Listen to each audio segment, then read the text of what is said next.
This young man is excited to be the first to take on the challenge on the 600th floor, facing a horde of monsters that suddenly get wiped out. The ones who acted are the 9 stars, the most prominent among millions who entered the tower using magic and divine power obtained from the tower to achieve unmatched strength. They have prevented Father Jin Hyuk from entering the 600th floor, a star known as the Black Star or Death Star, not a master using any weapon or divine method. He is the man who holds the title of the strongest Father Jin Hyuk, bringing forth a death army, the embodiment of death, a great soul master who only needs power, not peace and humanity. The 9 stars decided to execute Father Jin Hyuk, who betrayed humanity. Although considered the strongest, Jin Hyuk cannot face the 9 alone, and must face the punishment reserved for traitors. But that is just a story that Mother often tells us before bed. Jin Hyuk is not a traitor. In reality, he was betrayed by 8 of the 9 stars, hiding the truth. 15 years passed, and this young man slept until noon, then woke up yelling, "Damn it, 9 stars, I will return." He was surprised that his secret skill had actually succeeded. It is the transfer of the soul at the moment of facing death. It will transfer his soul to a more suitable body. Father Jin Hyuk has returned in a new form. The grudge against the 9 stars is still deeply etched in his mind from that day when Jin Hyuk was ambushed by the holy knight Cain Pelon and the goddess Carmen Pelon, who summoned the circle of holy light. Neutralizing his dark power, Jin Hyuk wanted to know why they betrayed him. Cain looked down at him with a contemptuous smile. "I'm just weeding out the weeds." Choi Kyung-hoon, Jin Hyuk's friend and a combat star of the 9 stars, was unaware that they had entered the 600th floor. They must be afraid he would help Jin Hyuk. Though frustrated, Jin Hyuk's eyes were gradually fading. This time he was outnumbered, so he had to concede, but this is not the end. He will return stronger than ever. So now Jin Hyuk is sitting here with the purpose of revenge, ready to crush their souls. At that moment, his phone rang. Jin Hyuk hadn't used his phone in a long time, but it looked pretty fancy. He opened it to find out that this year is 2023, meaning 15 years have passed, but to him it feels like just a short nap. The skill is a bit lame. Mentioning the skill, Jin Hyuk decided to test his new body. He killed an ugly fly that flew by, held it in his hand, and focused his mind saying, "Awaken." In response, he only heard Siri's voice from the phone. Jin Hyuk frantically tried again and again, telling the fly's corpse, "Awaken, awaken." In the end, he had to accept the reality that this body was only good-looking but had no mana whatsoever. And he had to climb from the first floor without any skills at all. Suddenly, Jin Hyuk remembered that the 9 stars were still alive and yet 15 years had passed. Choi Kyung-hoon only climbed to the 800th floor. But for him, this is the opportunity. While they are enjoying themselves, he will catch up and take revenge. To level up quickly, he must go to the tower, not the gym. Although his body is no different from a newbie, he has the experience from his previous life. It won't be long before he regains his level at the entrance of the tower in Seoul, where thousands are signing up to climb the tower. Dreaming of reaching the top of the tower and living in wealth and luxury, this tower is where the hopes and stories of each person begin, including Jin Hyuk. He will return in the name of the Black Star to rebuild his reputation and take revenge. At 1 o'clock in the afternoon, the entrance to the tower opened, and the first challenge of Jin Hyuk's second life began. The first place he went to was the fake tower. Including 5 years from his previous life climbing the tower, it has been 15 years since Jin Hyuk returned to the tutorial stage, but this tower has been a nightmare right from the entrance. The path looks simple, but is filled with traps. It will take at least a few days to get through. Besides the 10 floors of the tower, this place is the most ridiculous. First, he needs to check the stats of this body. Everything is so terrible that he barely dares to read. But there are 2 differences: gluttony and mana physique, unlike his previous life. Could it be that the innate traits and physiques among souls are not the same? Regardless of the world, his goal is to clear this path completely. Jin Hyuk sprinted. A magic trap arrow had been activated, but of course it missed him because he was already familiar with this trap. But that was just the beginning. Behind him, there were a few more arrows.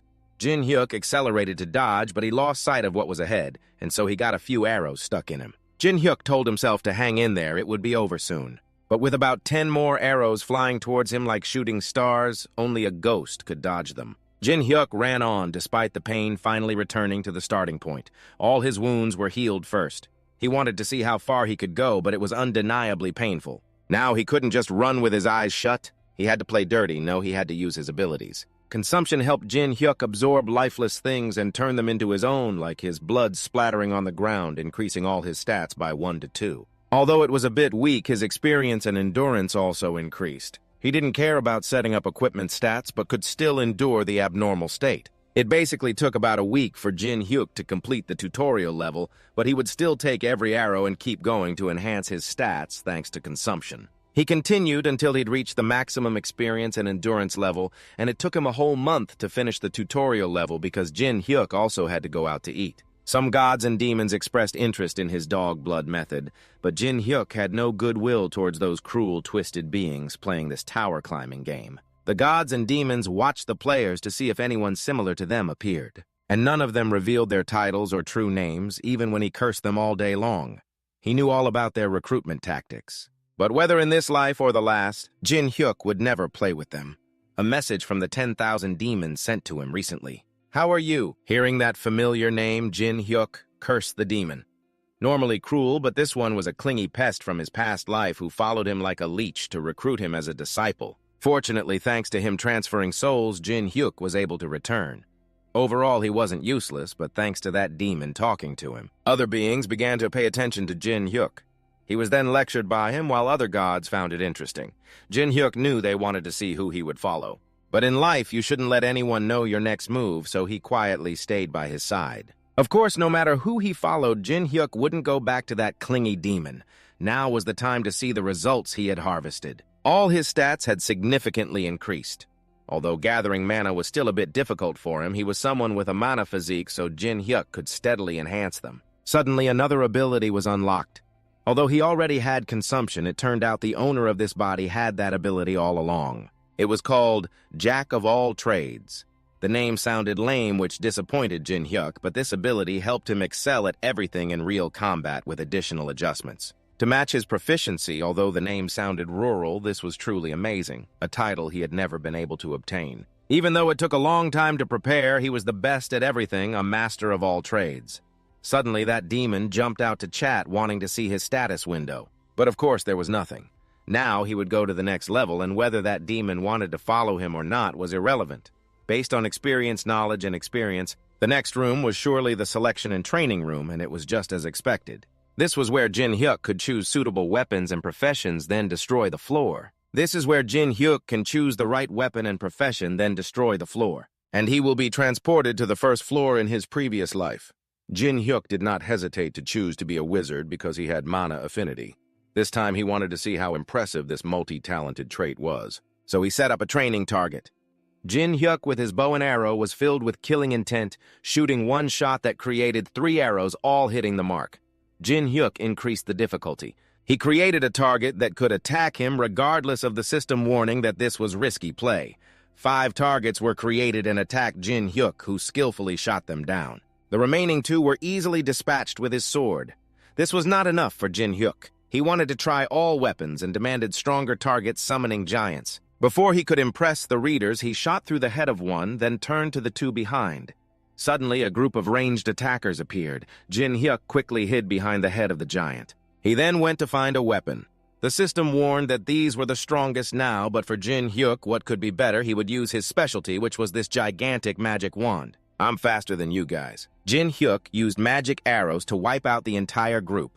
He did not expect a multi-talented person to be so incredibly strong. It felt like he had years of experience using weapons. Suddenly, the system announced that he had achieved an accomplishment and was rewarded with the class of Omni-Master. Jin Hyuk did not expect this to be a job as well. But a person can only have one class. Jin Hyuk was not going to choose the Omni-Master and give up his strengths. He needed to choose it. Jin Hyuk wanted the Omni-Master to be his side job, but the system said, "Dream on, kid." A secondary class can only be unlocked after level 100. Jin Hyuk cursed. Now he could not leave here without a job. He tried to use his achievement points to unlock the secondary class, but the system marked a question mark. Because this is something that rookies cannot know, achievement points are a currency obtained by completing tasks. Players can use these points to change the system. What good does it do to ask me again? Jin Hyuk said he would use 5,000 points to unlock it, but he was still 50 points short. Jin Hyuk sighed and finally had to call the soul summoning. He asked it to reveal its identity and talk to him because it counted towards the achievement and he would gain 200 more points. Even though the summoning helped him with 200 points, he still couldn't stand its attitude. The essence of a demon is still a demon, right? Finally, he had the Omni Master as a secondary class. Now he would destroy the floor and teleport to the first floor of the tower, stopping at Corona 3. The young player was facing off against a bunch of mischievous goblins, but seemed to be having a hard time. Just then, a savior fell from the sky, and it was Jin Hyuk. He aimed directly at the head of the first prey and crushed its skull. "Hello, long time no see. Since climbing to level 600, I haven't seen this bunch of goblins. Meeting me means your time is up. Quickly follow and obey me." The young man behind was in the process of becoming Jin Hyuk's hardcore fan number 35. Although he was a wizard, he attacked physically. The other young man didn't care who he was or where he came from. He just wanted to cooperate. Jin Hyuk coldly said, "Today all the kobolds here belong to me." The two young men were so scared they immediately ran away. The remaining two kobolds charged in to avenge their brother. The first one was punched by Jin Hyuk, its skull smashed. He whipped it with his wand like a whip, and the other one was so scared it ran away. But Jin Hyuk did not let it escape, shooting through it and sending the three kobolds back to the underworld. Now the system welcomed him to the first floor with the mission to defeat 10 kobolds. For him, that was easy peasy. Jin Hyuk remembered that if he killed a type of monster 1,000 times, he would receive the title of that species' assassin. In the past, he ran around to collect various assassin titles, and now he would absorb the power of these kobolds. Jin Hyuk swallowed hard. He not only saw the memories of the kobold, but also gained its power and even understood its mother tongue. By absorbing the kobold, he had raised his stats to match those of someone climbing level 10. There was also the matter of refining his class to gain additional stats for each level up, which was incredibly overpowered. Suddenly, an important memory of the kobold flashed by. It was hurrying to prepare food to bring to the kobold lord. Thus, he had a second target, the lord, which was a harbinger of the monster wave. He could also pick up the title of Cobra Assassin and grind experience in this mission. But to confront the wave, you need an army. Now is the time to manipulate these cobras. Make them rise and become the 3 skeletal soldiers. Jin Hyuk's career change to a soul summoner is as easy as pie, but his greed knows no bounds. While there is still a hidden profession in this first level, he must be the one to obtain it. Suddenly, 4 other skeletal girls show up, truly a great opportunity for Jin Hyuk to send his skeletal girl army into battle. A moment later, Jin Hyuk leads his skeletal girl followers to find a simple rustic 4th-level house that is empty inside. Jin Hyuk thanks the heavens that no hunter has come here before. He kicks the floor, breaking it open to reveal a hidden passage where the hidden profession of the first level is stored. He walks while collecting several quartz crystals on the steps of the necromancer's hidden profession somewhere around here. In the coffin containing this profession change, he boldly flips open the lid of a coffin and a skeleton dressed in clothes flies out.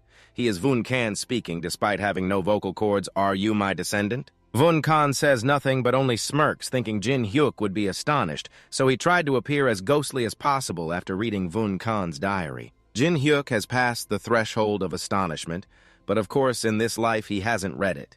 In his previous life, he spent a long time in agony because he had to change his profession to a mage. Jin Hyuk accidentally found it and returned to the first level. After becoming a necromancer, he failed to turn Vun Kan into his summoned creature, "I like you." Vun Kan seems pleased when he speaks more politely than that rude jerk from 15 years ago, and that jerk is none other than himself in his previous life. Jin Hyuk has to hold back from smashing the skeleton in front of him. He must change his profession right now, but Vun Kan says he needs to reach the 10th level first, because a necromancer is superior to a soul summoner, blah blah. He doesn't care what he rambles on about. Jin Hyuk presents a status board proving he is a soul summoner even without needing to reach the 10th level to change. "Excellent, truly a rare talent," Vun Kan exclaims loudly. He thinks Jin Hyuk is more skilled and outstanding than that fool from 15 years ago, and of course that fool is his previous self. Too busy talking, he forgot about changing Jin Hyuk's profession. This frustrates Jin Hyuk. Vun Kan immediately performs the ritual on him. Before the tower appeared on Earth, he was the most legendary tower climber in the world. Although he was already the strongest soul summoner, Vun Kan still sought ways to become stronger. A summoned creature made of bones and skin was not enough. He wanted something different, and that was a soul.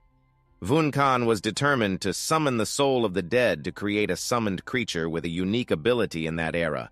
At the same time, he created a profession called necromancer. However, despite being strong, Vun Kan had to succumb to old age. The necromancer profession was on the brink of disappearing. Vun Kan used his last method, which was to apply the summoning command on himself, hoping his descendant would restore his honor. To find a tower climber to continue his legacy, he became half an NPC after handing over the Soul Cup to Jin Hyuk.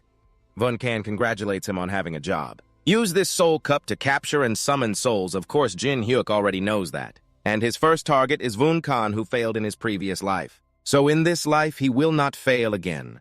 Vun Kan hopes he will climb the tower and make his name famous, but Jin Hyuk says that you must work to earn. If you don't work but expect to gain, you'll only get bricks.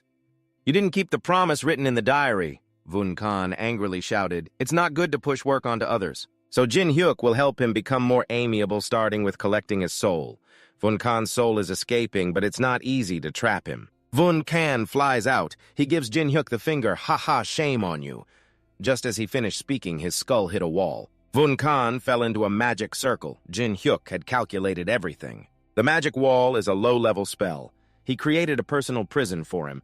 Vun Kan is still struggling, but low-level spells are nothing he can't break. I didn't say this was the only thing. Jin smirked.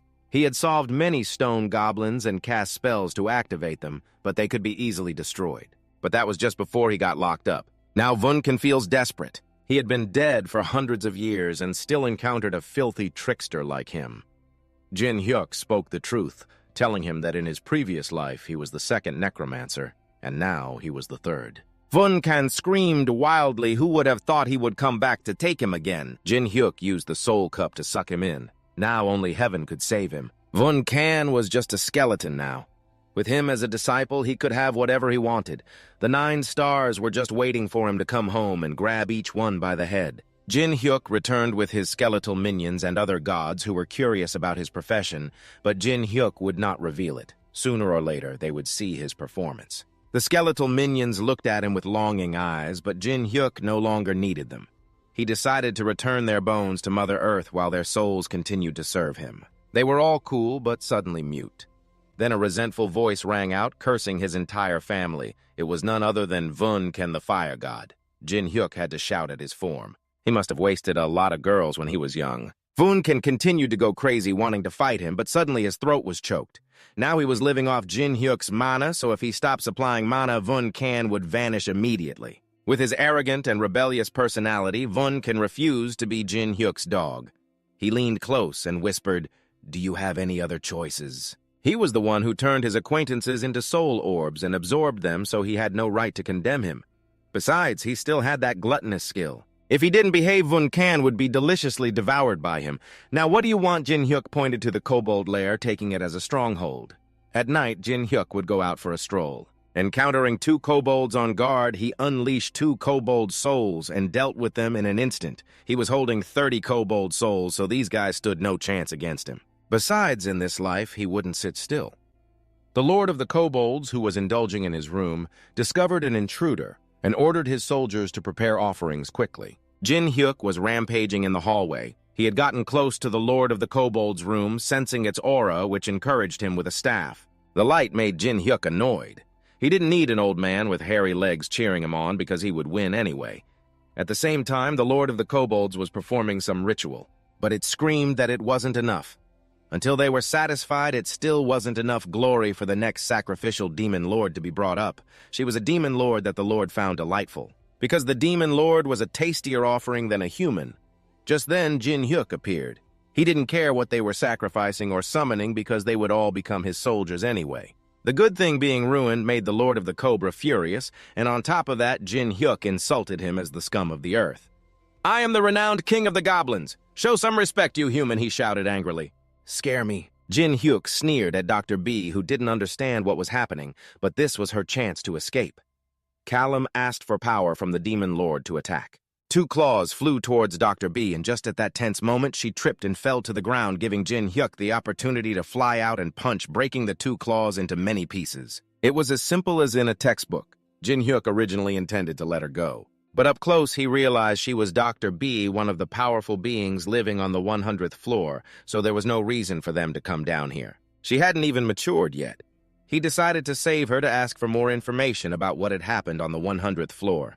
Jin Hyuk told her to quickly escape to another place. If she was targeted again, he wouldn't save her. Ken Lum wouldn't let it go, grabbing 2 unfortunate kobolds nearby to use as explosives. Jin Hyuk quickly passed them before they exploded. He delivered an uppercut that sent Kan Lum flying 8 meters away.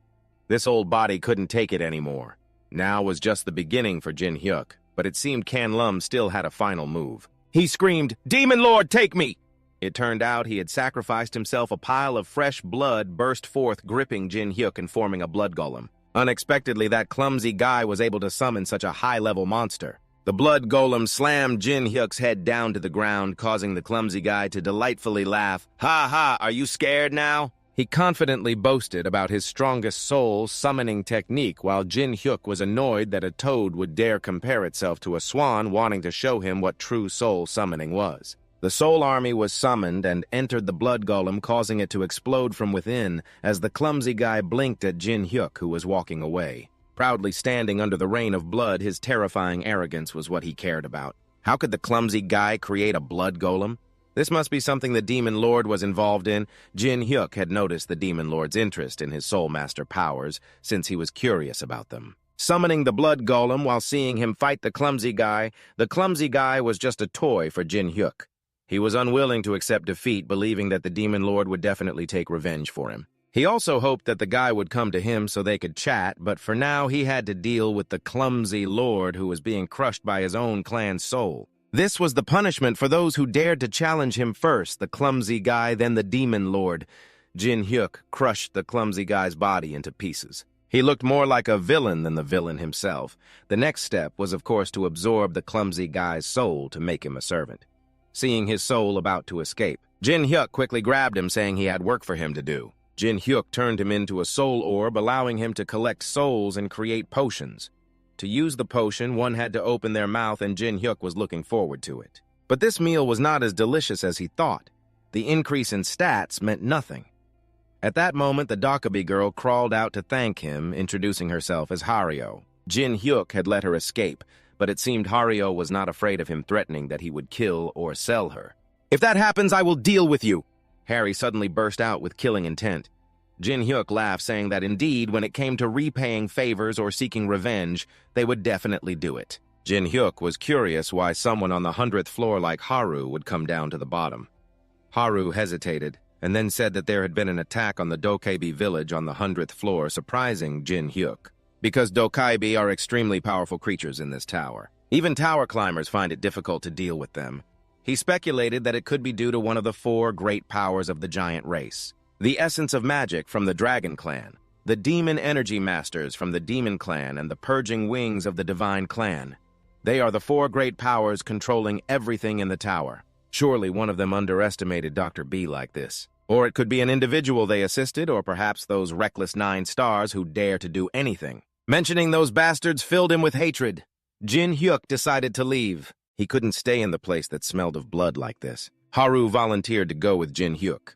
Although she was young, having her on the team wouldn't be bad. If she followed, Jin Hyuk wouldn't protect her or anything. Haru was confident she could take care of herself. She had just barely escaped being killed by that clumsy guy. Jin Hyuk reminded her of his experience, making Haru embarrassed and wanting to put that aside. Jin Hyuk needed to change clothes since this outfit was soaked in fresh blood. He suddenly saw a piece of equipment drop from the clumsy guy just in time, so Jin Hyuk had new gear even though he looked like a monk. The two emerged from underground, announcing they had dealt with all of them. The remaining Dokkaebi in the castle was curious about who he was. The clumsy guy didn't know why she could see souls. Haru flexed a bit. Some doctors had a high affinity for souls. Unexpectedly, she also knew how to show herself as a special individual. He wondered if he should use bait to absorb her power all the time. The notification system for the Monster Wave mission has been awaited by Jin Hyuk for a long time. The other two were extremely shocked, unable to believe he would accept it all.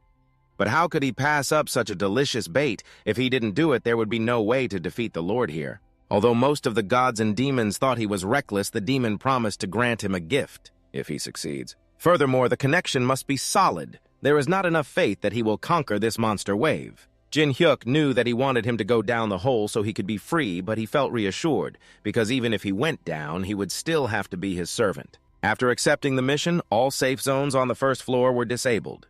The other players were frustrated, not knowing which bastard accepted this monster wave mission. They quickly moved up to the second floor before the wave arrived, of course, after they had completed the first floor mission. A bolt of lightning struck from the sky, signaling bad omens. The group of demons rushed out from another dimension, wildly attacking the tower climbers, who could only huddle together and scream. At that moment, another column of light appeared. Jin Hyuk brought along 2 of his loyal followers to face the challenge, along with a warning to the others. If anyone touches even one of them, I will slaughter all of you. They not only ignored his arrogant words, but also worried that Jin Hyuk would be crushed. Jin Hyuk had prepared an army to confront them. What would happen if the demon fought against the demon? Here is the soul. Jin Hyuk stood back, enjoying the sight of his followers handling the Haru wave. With permission granted, Haru summoned a spatial bag and took out a sword. It looked very cool, and with a swift motion, Haru effortlessly sliced a kobold in half. Jin Hyuk was sure that sword was not ordinary, and despite her youth, she could easily control it. Perhaps the target of the invaders in her village was Harry. Suddenly, 3 tower climbers, feeling indignant because Jin Hyuk took all the waves, introduced themselves as Kim Seung, hailing from the White Crane Guild. Jin Hyuk had no idea what their white birds or white grass were. Seung arrogantly introduced the White Crane as a subsidiary guild of the Holy Land. What the hell did you just say? Are you talking about the Pelin brothers? Mentioning those 2 touches on his pain. Gong Ti still didn't realize the danger ahead, boasting about reaching the 10th floor with his brother. Today, seeing Jin Hyuk's dominance, he also wanted to recruit him. Sorry, but I don't need Jin Hyuk to hug a guy tightly. At that moment, he also needed information about the remaining Pelin duo who were indignant and shouted, "Why are you blocking our way? We're all tower climbers, right? You threaten others just because you're stronger. Why not?" Jin Hyuk calmly replied. Everything was already clear. They cannot attack others, kill others, or steal from others in this tower. Power is everything, and right now he only needed information so he would spare that Seung guy. Instead of talking nonsense and making him angry, it would be best to stay away from him. The other 2 rushed to support him. "What are you planning to do, avenge him?" Seung muttered. He already knew how strong Jin Hyuk was. He had to run away before he got caught. Later, Jin Hyuk and his followers joined the wave of tremendous power, but it did not significantly reduce the overwhelming number of demons. Jin Hyuk would confront them head-on while Vulcan controlled the rear. Because he was also a soul master, Jin Hyuk's army of souls combined with Vulcan's skeletal army to break the monster wave apart, and with each strike, more soldiers appeared. Haru was still on her own stage, but her strength was limited compared to the overwhelming numbers. In a moment of carelessness, Haru was ambushed from behind. Although it was painful, Haru remembered the memories of her beloved village that had been burned down, so this pain was nothing to her. Haru was even more enraged. But after a few minutes, Haru reached her limit. At that moment, the explosion behind her caused by Jin Hyuk startled her. She was very impressed by him, a first-floor tower climber with incredible strength. Therefore, Haru must follow Jin Hyuk to learn from him and then take revenge for her village. Lost in thought, Haru almost got ambushed a second time, but this time it was Vulcan who saved her. Haru, trembling, stood up with her sword, wanting to continue fighting. Vulcan was curious about what Haru had been through to be so resilient, while Haru wondered why he was helping her. When Haru fled from the 100th floor, no one helped her. As long as no one harmed her, she would be grateful. She thought that Vulcan was helping her for some reason. Little did she know, Vulcan said that the warrior's soul must always obey the commands of its master, and the master was Jin Hyuk, who had requested him to ensure. Haru was still alive and had achieved her goal, but now Vulcan had to continue running deadlines, otherwise Jin Hyuk would nag him again. Haru was very grateful to Jin Hyuk, the only person in this tower who helped her, so Haru had to live to repay this favor. Haru donned the mask of a demon, her body bursting with power, as if she had never felt pain before. This sudden strength astonished both Jin Hyuk and Vulcan. Haru vanished and reappeared like a demon in an instant. She moved and took down countless cobras, feeling as if she was relishing in the slaughter. Jin Hyuk, witnessing Haru's performance, became even more certain that the one who attacked her village had targeted Haru and that sword. It would be best if Jin Hyuk did not tell Haru about this. There was one last minute before the wave ended. The portal was shrinking, and the last one was running outside. Jin Hyuk excitedly threw a dagger through it, successfully stopping the wave of monsters. Vulcan truly admired Jin Hyuk's performance. Haru seemed too exhausted, staggering. Jin Hyuk held her. Her skills were strong, but she shouldn't use them while facing Jin Hyuk in her exhausted state. Haru always displayed unusual emotions, as if embarrassed to set this aside. Now was the time to receive the reward. Jin Hyuk had been waiting for this moment for a long time. The title of the Goblin Assassin all stats increased to 5 stars. Although not much, those 500 bonus points would also be added to the stats. If Jin Hyuk leveraged the omnipotent master and greedy to learn skills, these stats would increase without any. The reward points were given to the top 3, which happened to be Jin Hyuk, Haru, and Vunkan, even though he couldn't believe he was awarded. But anyway, this reward belonged to Jin Hyuk. That's the fate of being a servant. Haru also handed her reward to Jin Hyuk as a symbol of their future. However, Jin Hyuk did not take it from Haru. In the past, he had been hurt badly. Therefore, Jin Hyuk could not trust anyone. The reward for second place was too valuable for him to accept without suspicion. Even though Haru was allowed to follow him, it didn't mean he trusted her. Unless she proved her loyalty, Haru did not hesitate to give him the doctor mask to prove Vunkan couldn't believe she handed over the doctor mask. To outsiders, because it was essentially the source of life of a doctor, they would give it to their true love when proposing. Jin Hyuk also didn't understand why she gave it to him. To propose. It was to thank him for saving her life twice, Haru said sincerely, and she also wanted to prove that she would not betray him. This mask was worth more. Therefore, Jin Hyuk felt she had another purpose for revenge. Haru said she didn't detail that her village had been burned down and that no one survived. Perhaps she was the last doctor. So Haru had to take revenge for her clan, and the way she chose was to climb the tower with Jin Hyuk. Jin Hyuk looked at Haru. She wanted revenge just like him. However, if she betrayed him, the price to pay would be Harry Potter's life.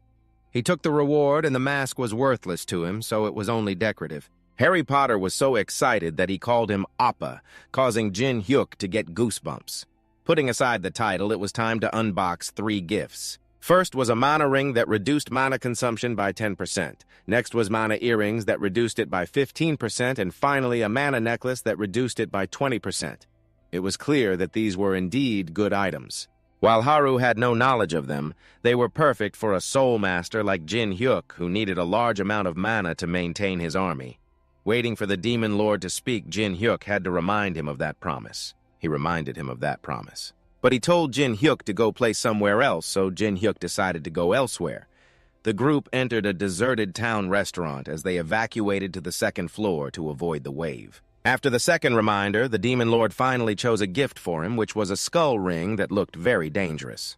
Jin Hyuk was thrilled to pick it up and examine it. He was astonished. Wait, this is... He paused mid-sentence, causing both Vunkan and Haru to be curious, while Jin Hyuk's face twisted. This ring contained shocking magical power, making Vunkan unable to believe it. Magical power is the essence of demons, a source of energy considered high-level mana. Usually, to obtain magical power, a human must become a slave to demons, but only a little magical power can be acquired. Accumulated over the years after wearing the ring, the Demon Lord wanted to make peace with him. Jin Hyuk agreed to forgive him this time. At least the gift was very nice, and everyone felt happy. Only Ban was extremely jealous, wishing to death that he could shake hands with Jin Hyuk. If he wanted to shake hands, he should bring it over here. Jin Hyuk slyly said that his hand was not something anyone could just grab. Ban felt helpless going through 6 wardrobes, drawers, and under the bed, but his house was poorer than the Demon Lord's. In the end, Ban decided to create a mission. What the hell is this? Jin Hyuk was startled. A mission from a demon sounds great. Vunkan was even more excited than Jin Hyuk. Who knows who was climbing the tower? Jin Hyuk would accept Ban's proposal, but he mumbled something. That wasn't Ban's intention. Anyway, it was too late to stop. Ban's mission was to become famous everywhere in the tower before reaching the 100th floor. If he failed, he would have to become his follower, and if he succeeded, he would provide any formula. With a demon's formula, nothing is impossible anymore. Jin Hyuk was very satisfied. However, the punishment was quite harsh, but he liked to take risks. So Jin Hyuk would take on this mission. The agreement was to shake hands with Ban. He was very satisfied to hold his idol's hand. After completing the 1st floor, Jin Hyuk would find that Seong-tae to extract information. This simple mission was assigned to Vunkan. He had already let a soul follow him. He was still on the 1st floor, but far away from them. So good, you should teach me that trick. I'm off now. Vunkan was unwilling to leave. Duyan-hu decided to chat with Haru while waiting for him. He wanted to know the story behind that Dokkaebi mask. On the way, Haru explained to him that the mask allowed the user to utilize the powers of Dokkaebi, which were enchanting and supernatural. With Haru, she could use that power, supernatural, and use clairvoyance to see the future. Jin Hyuk felt a bit unlucky. If she could unleash that power, it would have helped in battles already. Haru suddenly stared at him, making Jin Hyuk uncomfortable while she felt he was very strange. People outside had tried every way to use this power. They prayed to see the future, and sought every way to escape fate. Jin Hyuk felt it unnecessary to avoid it. If he was worried about something, he just needed to smash it. Haru felt her power would suit him well because she used battlefield clairvoyance, a specialized ability for combat. Suddenly, Jin Hyuk joyfully hugged Haru. Making her blush perfect is really good when she is the best with Haru. He will have a chance to defeat the weapon users of the 9 stars. This moment has been captured in a photo. Jin Hyuk angrily chased him away, telling him to disappear quickly. He was so excited that he acted without thinking. Jin Hyuk immediately apologized to Haru, saying that he would use this mask well and help Haru take revenge as well as avenge himself. Haru felt extremely lucky and hopeful for their future. While the two embraced each other, Vun Kan was on a mission, squeezing Seung-tae's mouth so he couldn't make a sound. The close friends had all run away. Do you know how hard it is to capture you alive? That damn master moves like a turtle. Vun Kan grumbled. Just then Jin Hyuk crawled over. Vun Kan immediately snitched that Seung-tae wanted to run away. Jin Hyuk drew his sword, saying not to misunderstand, he was just returning it to him. But Jin Hyuk would let him choose where he would stab this sword, the stomach or that head. The CEO was so scared that he spilled all the information about the White Swans and then ran away with his tail between his legs. Sooner or later, he would destroy that organization. So let him go like that, but there are countless small organizations between the 10th and 200th floors. Dealing with all of them would take a lot of time. However, if it goes smoothly, they could build a reputation. Regarding the destruction of his brother's organizations, Pelon completed the mission on the 2nd floor. Those climbing the tower were discussing Jin Hyuk, who had blocked the monster wave. When he stepped out, everyone was curious, but Jin Hyuk had put on the Dr. Bobby mask, making it impossible for them to recognize him. They rushed to ask him like television reporters. But right now, the name Cha Jin Hyuk couldn't be revealed, so he decided to choose another name, after saying that he and his 2 subordinates turned their backs and left much to the displeasure of others. One person feared that Jin Hyuk had committed a crime before coming to this trial tower. Because many people had entered the tower to escape their crimes, hiding their faces or identities in the tower was common, so surely everyone would pay attention to him because of the wave and that bizarre mask. But now they had to leave to do something significant. This mission to defeat the Goblin Warrior didn't seem too difficult, so Jin Hyuk assigned it to Vun Kan. He twitched his mouth and asked again, "Don't tell me you want me to capture them alive. If possible, bring Haru's part too." Jin Hyuk cunningly said he wanted to test this magic power. Vun Kan swore and had to leave. He reminded him not to use all the magic power before he returned. Haru was curious if it was okay to do a mission like this. But Jin Hyuk didn't stop her from going to do the mission. Now was the time for him to test the magic power to see how strong it was. A black-purple flame hovered in front of him. It turned out this was magic power. Harry Potter detected movement. A cobra emerged from the bushes with a bloodthirsty face. Jin Hyuk needed a test subject, so he shot magic power at it, but the cobra dodged. Jin Hyuk thought he had miscalculated, but this was contact magic. It didn't need to cause an effect, but would make the target's body disintegrate. Magic power was a type of fierce energy. Those unworthy of it would not be able to resist, and this is what would happen to them even if the magic power just brushed past them.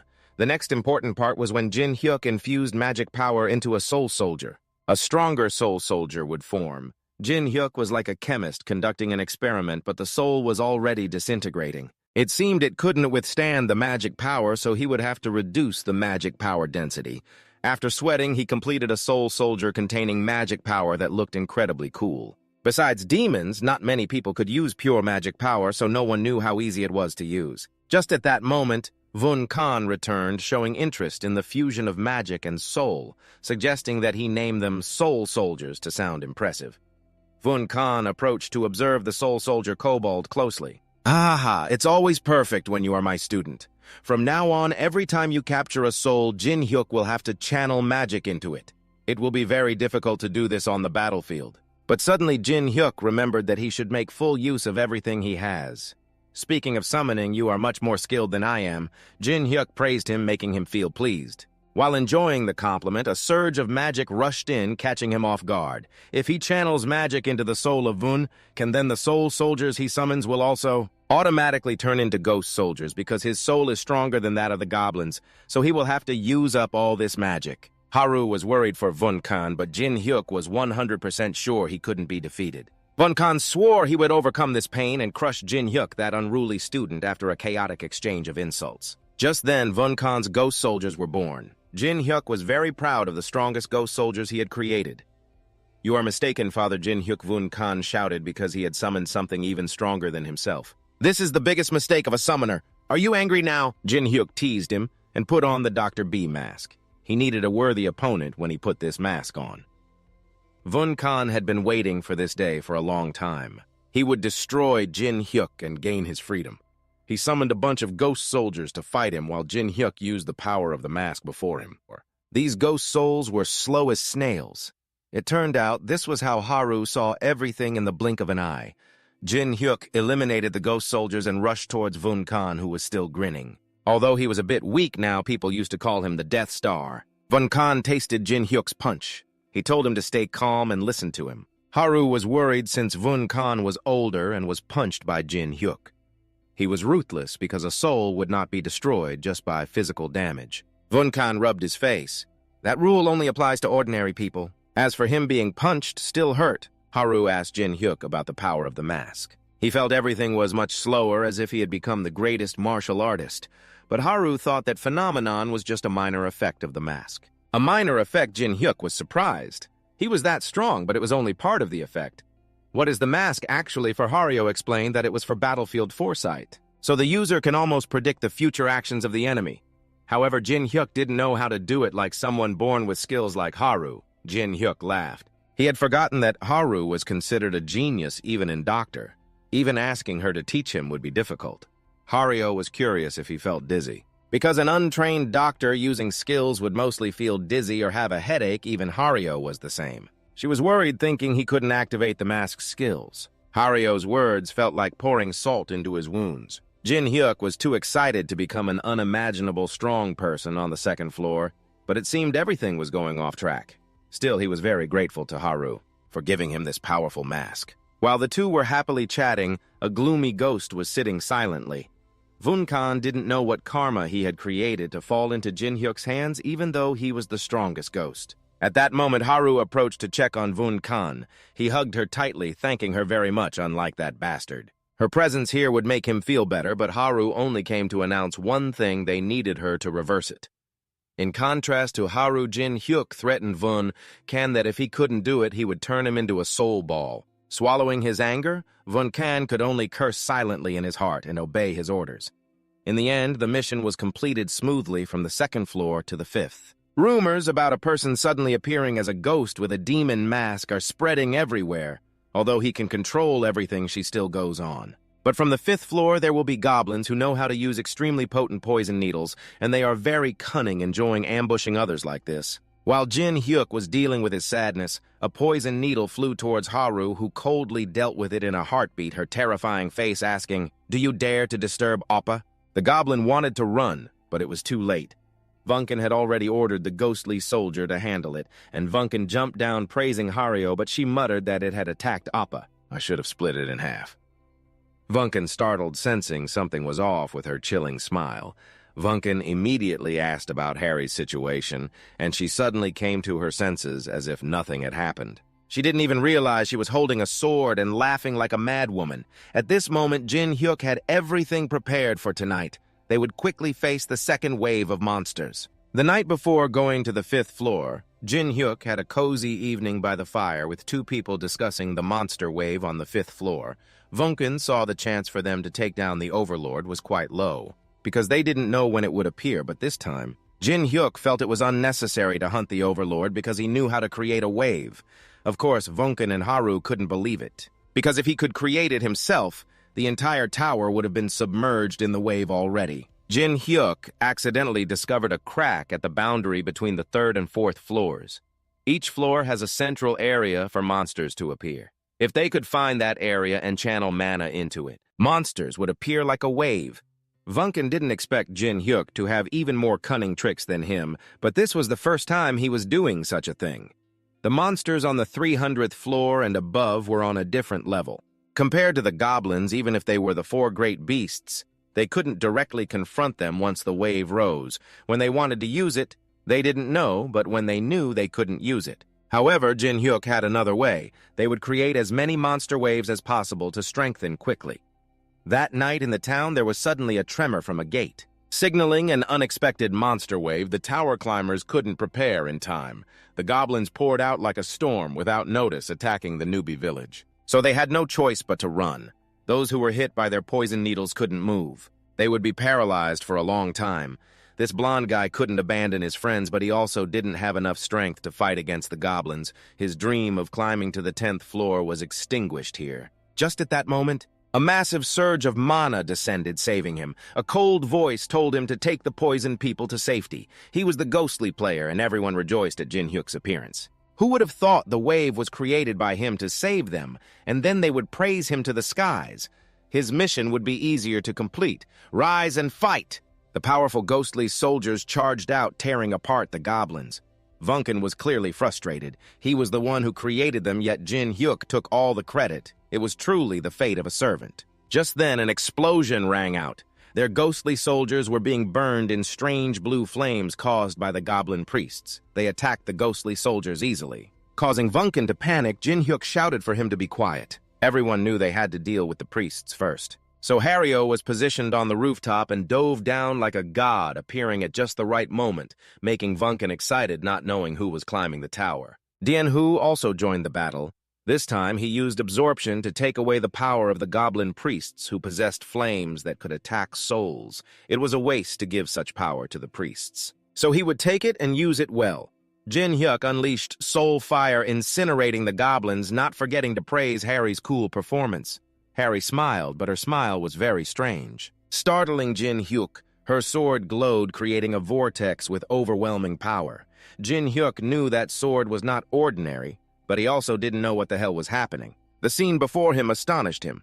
Haru was in a state of a samurai warrior with a cruel face. Haru's actions were unpredictable. She turned her back and attacked Jin Hyuk.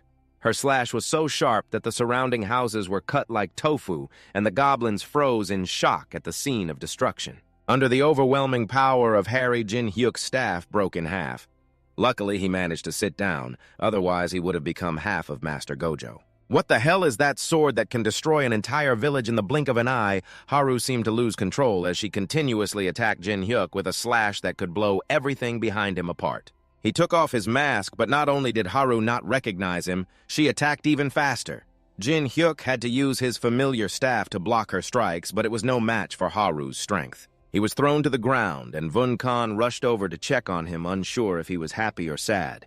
Jin Hyuk communicated telepathically with the spirit. He had just been blown back 8 meters and hadn't even recovered, feeling as if he was facing the last elite warrior of the Kabi clan while most of the monsters in the wave had been eliminated. So Vunkan would take care of the rest.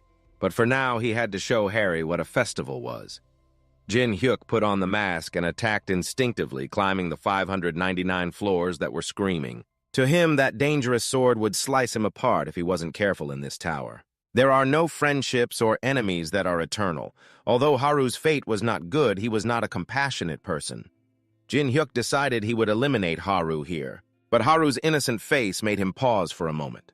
Haru used her hands to block Jin Hyuk's axe, and he was confused. It seemed this was the combat eye that Haru mentioned. It felt like she was 100 times faster than him, and just like that, Jin Hyuk was slashed, retreating as he summoned the skeleton soldiers that had been dormant after the goblin wave rose. The pile of bones surrounded Haru, holding her tightly, but she destroyed them in an instant.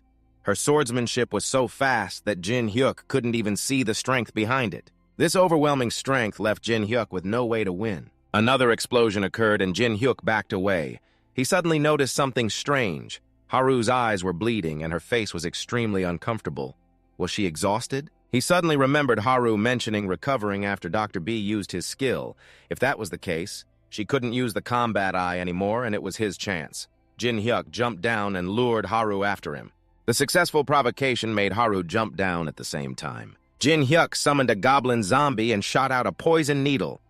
Even if it was Dr. B, he wouldn't be able to resist this paralyzing substance. Without the combat eye, how could she avoid this? Haru screamed as the space around her seemed to freeze. She sliced through 2 goblins, which made Jin Hyuk irritated. Next, it was his turn. Even if he could dodge, his speed was no match for Haru's. She was excited as the chance to win was right in front of her, when suddenly something unexpected shot out, a poison needle embedded in Haru's body while she was completely unaware. Jin Hyuk still had a goblin zombie in reserve. If it weren't for her combat eye being on cooldown, this plan would have been impossible. Haru trembled with anger as Jin Hyuk plotted against her. He shot her through her blind spot.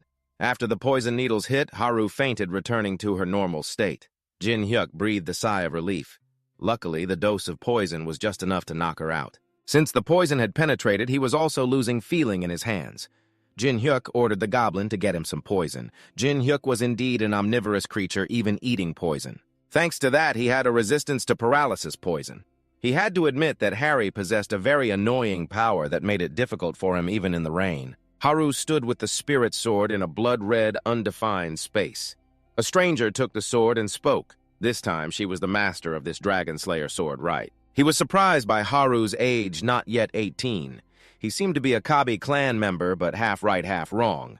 Haru didn't understand his words and was met with the blade of the sword at her throat. The person warned Haru that next time if she drew him from the sheath, without preparation, she would be the one in danger. Just then, Haru woke up on Jin Hyuk's back. They had arrived at the village on the 6th floor. "Why are you carrying me?" Haru blushed and asked. Jin Hyuk took her to an inn to explain. After checking their equipment and stamina on the 6th floor, they would head straight to the 10th floor where there would be large cities at every 10 floors. To enter the city, they had to fight the boss. Haru had already heard about that great brain warrior. Considering their combat power, it was a monstrous insect. Haru looked forward to recovering to fight, but Jin Hyuk decided they would not go together anymore. "What do you mean, Appa? Are you abandoning me?" Haru panicked and shouted, but Jin Hyuk didn't mean it that way. Because Haru had forgotten that the sword on the 5th floor was a demon sword that could rival the mind-corroding sword while it granted her unimaginable power. So Haru attacked him after losing her mind. If she kept relying on that power, she would fail. Before they reached the 100th floor, Haru had to train not to use the sword's power and climb to the 10th floor by herself. Haru felt a bit disappointed but remained determined. She would try to become stronger to be with Jin Hyuk. That day when they parted, Jin Hyuk lent Haru his cloak because there was no need to flaunt that she was a doctor. While exploring alone, he told her not to rush because he needed to deal with a few things on the 10th floor, so he would stay there for a while. Vunkan felt a bit sad without Haru by his side. No matter how long it took, Haru would try to return to them quickly. A few days later on the 9th floor, there was a purge of the snail gang, and the culprit was none other than Jin Hyuk. These snails were just big and bulky, no different from goblins. After taking a kick from Jin Hyuk, one fell to the ground, foaming at the mouth. Vunkan thought he would have some free time because Jin Hyuk was fighting, but he reminded him to extract their souls. It seemed that creating monster waves had become their natural habit. Vunkan thoroughly enjoyed this. Moreover, he didn't believe that Jin Hyuk could be so cold. He hadn't mentioned Harry once since they broke up. "What the hell are you talking about?" Jin Hyuk complained, believing in Harry enough. If he thought she had failed, then she wouldn't have accepted to be their ally. A person with power and motivation, and now Vunkan had to run the deadline carrying more brains for Jin Hyuk. Creating monster waves was not enough. Vunkan was frustrated and couldn't believe he was being mistreated after being thrown into the hole. "You have no respect for adults at all. Don't you have parents?" "Yes, I don't have them. So what?" Jin Hyuk calmly asked back, leaving Vunkan speechless. He was a kid who grew up in an orphanage with Choi Kyung-hoon. Vunkan gasped. Then he placed a hand on his shoulder, showing sympathy. "All right now. I understand what you've been through." The expression on his face made Jin Hyuk's skin crawl. After achieving the brain slaughter, they went to the training room on the 10th floor. A board appeared, making Vunkan curious. He had never seen anything like it before. It was a board showing the fastest mission completion time, all in about 1 minute. It seemed Vunkan's name wasn't here, so Jin Hyuk teased him. Vunkan was annoyed, but he also wasn't on the 6th record list, so today he decided to break the 6th record. "Ha ha, sounds good." Vunkan was very excited. While waiting for the training task to prepare, Jin Hyuk discussed strategies with Vunkan. He would use the soul weapon to prevent the boss from moving as soon as it appeared. Vunkan prepared in a second and was ready. Jin Hyuk slammed his hand on the floor, summoning the magic spear. He would show what the power of an omnipotent master was like. Jin Hyuk summoned elemental spells that were penetrating, sharp, resilient, deadly, and not lacking a bit of magic power, creating a destructive spear. The dark demonic army of the old man. The main character was waiting for the boss to appear. As soon as the great brain warrior was summoned, Vunkan ordered his pets to bind its limbs, and Jin Hyuk just had to fire. The giant spear pierced through, causing its head to fly 8 meters away. The massive, headless body fell to the ground. The entire process took less than a second. Jin Hyuk entered the name of the demon face, contributing to his fame before he reached the 100th floor. On the 8th floor, everyone began discussing the highest 6th record on the 10th floor, the familiar name of the demon face, as a cheer for Harry. She reminded herself to try even harder to catch up with the two, while Vulcan was enjoying the thrill of breaking the 6th record of the 4 great races. Even the strongest spirit masters have never accomplished this, my disciple. Jin Hyuk felt annoyed by the man's arm around him.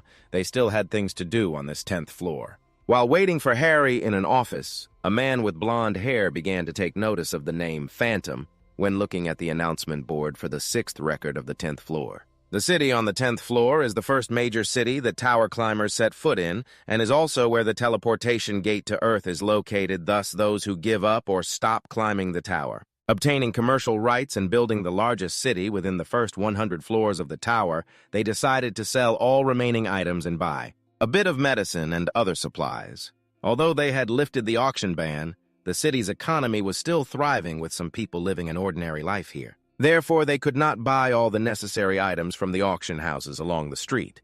Both encountered vendors from Goldrich whose popularity piqued Vulcan's curiosity. Goldrich is the leading company in this tower. Established a few years ago, Goldrich is the name of the richest person in this tower. No one knows his real name, but he possesses an unimaginable amount of gold. It is said that most of the items exchanged in the tower have passed through his hands. Jin Hyuk's task now is to find a sponsor. No need to look far, the sponsor's logo has been right in front of Vulcan all this time. Vulcan was surprised one after another. Jin Hyuk had targeted Goldrich as his sponsor. The two entered Goldrich's company, where anything of monetary value could be bought and sold. After taking a waiting ticket, they went to counter number 3, managed by Haitian. Jin Hyuk needed to buy something. But when he asked for the name, he did not speak, but only presented the mask. Dr. Bi-han was startled to recognize it, but Jin Hyuk signaled him to be quiet. There was a reason for this. He had to walk around with this mask on. Haitian understood the hint after that. Jin Hyuk handed him 300 gold that he had obtained from the wave. With this money, he wanted to meet Goldrich. Haitian was even more startled than before in his eyes. Jin Hyuk was no different from a reckless outlaw of the tower.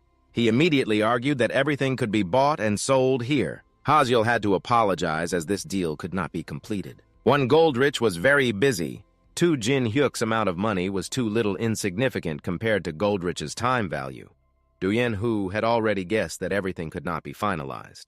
So he asked what price he had to pay to meet the manager here. After leaving, Vulcan had to admit he was indeed a lunatic to make a request to a mere employee to meet the company president, but there was no other way for him to meet Goldrich, so Vulcan could not tease him any further. The two went to the manager's office, calling him a puppet. Jin Hyuk wanted to meet Goldrich, but it seemed he was not here. The manager helplessly reminded him that the amount of money he offered was not enough to see Goldrich. Jin Hyuk then made a bold decision. First call Goldrich here, and surely he would become his sponsor once they met. The manager sighed and stood up. He had heard many rumors about him, but could not expect him to mention the company president. He, in a normal manner, with his marionette characteristics, could freely control those caught in his strings. However, Jin Hyuk was not an ordinary person. He grabbed his invisible strings, neutralizing that transformation skill. Although it was surprisingly effective, even with the tower climber managing 180 floors, he still tried a new trick to bring both to another space, confident that he wouldn't know where this was. The mental realm, Jin Hyuk said, is an endless realm, created by separating the soul and mind from the body. The manager did not know how he knew about the mental realm, but maintaining the same attitude here forced Jin Hyuk to use his experiences and soul power to fight, if Jin Hyuk defeated him in a match. Then he would try to arrange a meeting with Goldrich. Jin Hyuk was entangled by his threads, but he was even more arrogant when it came to discussing experience and soul power. Then he would have to call him great-grandfather. Jin Hyuk tensed his muscles, causing his threads to snap. His properties had no effect on him. The manager did not understand why he was only at the 10th floor, but his power. His spirit must at least reach the 100th floor to be achieved. However, he still did not believe he could not win. The manager snapped his fingers, causing waves to ripple from the water. The puppets rose up, crowding like the Qing army. This was a puppet legion in the mental realm. Experience is power. These are the puppets he obtained from experience to climb to the 100th floor. He designed them to become stronger when infused with mana, and they were as strong as those who climbed to the 50th floor. The winner has been predetermined since the moment you entered the mental realm. The arrogant manager commanded the Puppet Legion to attack Jin Hyuk, who was overwhelmed and submerged in the water. The confident manager left them to torment him a little longer because these injuries would not appear in real life. Suddenly behind him, a column of water surged up. He did not expect that Jin Hyuk could use magic, and not only that, but also summon necromancers, a boss from the 100th floor in his mental realm. Jin Hyuk returned in his familiar attire from 15 years ago. Even in the mental realm, summoning a soul took quite some time. Compared to him, a puppet army sounded cool. But he seemed to have never seen a real army. Today, Jin Hyuk would show him what a real army looks like, not just a necromancer. Jin Hyuk even summoned their furnace, just as he said the winner had been predetermined since entering the mental realm. Those ordinary puppets could not compare to his exquisite soul. The manager looked over Jin Hyuk's army and recognized only a few characters by name, while the other souls seemed to be bosses from the 100th floor and above. He finally had to say the familiar line, "Who are you?" Jin Hyuk did not answer, but led his army forward. Crushing him before the overwhelming fear, the manager returned to reality. Since when was he not the one controlling the mental realm? There was only one possibility, which was that Jin Hyuk could control the mental realm. Jin Hyuk approached him, telling him not to cry anymore, but to fulfill their promise, which was a meeting with Goldrich. Jin Hyuk handed him a letter addressed to Goldrich. He knew he had lost, but if Goldrich did not respond to the letter, he did not know what else to do. Jin Hyuk was confident that Goldrich would definitely respond, then left the company. The manager and Hansian respectfully bowed to him. The sun had set, so they suggested going home, but Jin Hyuk did not know the meaning of rest. Now they needed to go to another place. Waiting for Goldrich to arrive was too boring, and he was a person who disliked boredom. At the headquarters of the White Swan Association on the first floor, two girls were chatting. One who had climbed to the 57th floor said she would buy new equipment when she completed this month's goal. But they needed to eat first before continuing. The blonde girl did not understand why they had to sit here. What kind of crazy person would storm into the main entrance of the National Association? Just as she finished speaking, the door swung open and the two girls immediately bowed and asked what he needed. Jin Hyuk pretended to laugh foolishly, saying that climbing the tower was too hard. He wanted to join the association. "Oh, really? You scared me." The two girls breathed a sigh of relief when Jin Hyuk only came to join.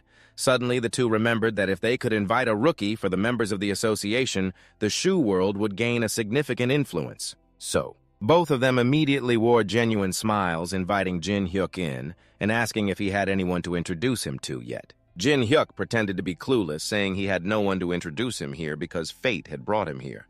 The two girls thought to themselves that he still seemed like a naive rookie who didn't know anything. So they decided to pay more attention to him, asking him to show off his skills. Jin Hyuk borrowed one shoe from each girl, then directly used two fingers to bend it, performing a gentle display that left the two girls in awe. Jin Hyuk said he could also perform a few basic spells, specifically a palm magic, where a flame was summoned from a magic circle. The two girls exclaimed in surprise, "You really have many talents." Both turned away, whispering about what his skills were, which didn't matter because the previous performance was too impressive. If they could recruit him under their banner, he might just become an idol. Moreover, Jin Hyuk had caught the eye of the blonde girl because he was exactly her type, while Jin Hyuk was just playing around to buy time for the next act. Suddenly, a strange noise erupted as a person rushed in, panicking, to announce that an evil spirit was rampaging and destroying the village, targeting everyone who had climbed to the 50th floor. Those who had ascended were summoned, so the two girls had to leave with regret before departing. The blonde girl reminded Jin Hyuk to stay put and wait for them as the door closed, and Jin Hyuk put on his mask. Dr. B returned in his masked identity while the villagers were in chaos fleeing from the shopping area. Their attacks had no effect on the evil spirit. Not only that, but this evil spirit was also quite bizarre as he was trying his best to appear fierce, yet his face seemed made for comedy. He knew he looked ridiculous, because he hadn't played these ridiculous roles for 10 eras. All of this was caused by Jin Hyuk. While the evil spirit was causing chaos inside the guild, Jin Hyuk was also creating a ruckus. He took down the guards and searched for something. A sleeping soldier had to step outside due to the noise, and as soon as he stepped out, he bumped into Jin Hyuk's demon mask, nearly scaring him to death. Jin Hyuk grabbed him to ask for information. He wanted a list of other guilds linked to the Holy Kingdom and their exact locations, as he planned to find and destroy them. "Do you think you will be safe after taking down 2 out of 9? You made an enemy of yourself, huh?" Jin Hyuk thanked him for worrying about his own safety when he couldn't even save himself, then choked him until he could barely breathe. He tried to point to the papers on the table. Jin Hyuk checked them, noting the names of the henchmen of the Pelon brothers. Jin Hyuk burned everything and left. He would make each of their henchmen kneel before him, and finally he would get to the Pelon brothers. Meanwhile, the blond man was sitting reading a report from the 10th floor branch of a puppet when suddenly a letter fell out, making him wonder why there was a separate letter sent alongside the report. After reading the letter, he angrily crumpled it up, wondering how you could know about this. Meanwhile, the White Swallow Guild was desperately putting out fires, and all witnesses at the scene had perished. Guild leader Bak Julio began to suspect Jin Hyuk and interrogated the two girls. The blonde girl described Jin Hyuk to him, mentioning he was male, slender, handsome, with a high nose, but her sister thought he was ugly and had a big nose. The two girls looked at each other, realizing they had fallen victim to Jin Hyuk's illusion magic. After finishing his work, the exhausted Vunkan returned to receive a bland compliment from Jin Hyuk. He even mocked him as people were spreading rumors about a terrifying ghost appearing. Vunkan, frustrated, changed the subject to Jin Hyuk, wondering if he had successfully set the fire. Of course, Jin Hyuk arrogantly recounted that even though it was only low-level magic, it was effective in this situation. Anyone who met him would remember he had a slightly different appearance, but Vunkan was curious to see him return empty-handed, because all the information about other guilds was already in his head. "Okay, you are the best," Vunkan said helplessly. Just then, there was a knock at the door, making him alert since they hadn't called for room service. Jin Hyuk put on his mask and slowly approached the door. After counting to 3, Vunkan threw out chains to bind the stranger. The plan was easily executed because the one knocking was Hansian, a staff member living day by day. Today, he came to announce that Goldrich had landed on their 10th floor branch, then specifically invited Jin Hyuk to meet a waiting army, but Goldrich was nowhere to be seen, making him cautious. At that moment, a voice rang out. "I don't know how you found out the contents of the letter, but I commend your arrogance and courage. You dare to show your face to those who know about this. You are not allowed to exist in the tower." Goldrich, the man with golden hair, stepped out. Jin Hyuk smiled with satisfaction. It had been a long time since he last saw Goldrich. After speaking, Goldrich left. Leaving a small test for Jin Hyuk, the army quickly formed a defensive line, thinking he would attack to relieve the pressure, but the signal was met with a straight punch to the face. This is the price to pay for revealing one's plans to the enemy. The army lost its captain while Jin Hyuk easily swept past them. Next, Goldrich would be his opponent. Goldrich turned his back, a pile of gold coins, bursting forth countless and uncountable. Jin Hyuk could recognize this as Goldrich's golden power, the ability to control gold with his mana. But that wouldn't restrain him for long. Goldrich still had another trick, gathering most of the gold in this branch into a tsunami wave. Just getting hit by that would be enough to send Jin Hyuk down the hole. A loud explosion accompanied by gold coins falling everywhere. Goldrich coldly muttered, "So he hasn't met his end yet." In a speed battle, he was always the victor. Goldrich pulled the spear away with a nonchalant attitude. "Do you think saying that will scare me? If I wanted to, I could have killed someone like you already. You can't kill me," Jin Hyuk confidently stated, as he was unaware of the information in the letter, and the army wanted to capture him alive. But he would tell Goldrich about the source of the information, so he led Jin Hyuk to the office. It was indeed a magnificent room. Those with money really have it good, Jin Hyuk sarcastically remarked. Goldrich closed the door and continued to move his hands and feet with Jin Hyuk. His golden ability completely separated them from the outside world, so neither god nor devil knew anything. Now Goldrich wanted to know who told him that he was the master of the auction.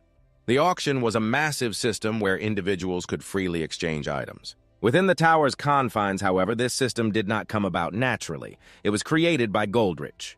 If this truth were exposed, the foundation of the entire Goldrich company would collapse. That is why he was driven to madness. Jin Hyuk pretended to be oblivious, saying, "It's just burying in Vietnam who said anything. So if you lose a limb, it's still just burying, right?" Goldrich used pure gold, forming a gigantic axe to attack Jin Hyuk in moments like this. He didn't need to strike, just a punch was enough to shatter the golden axe.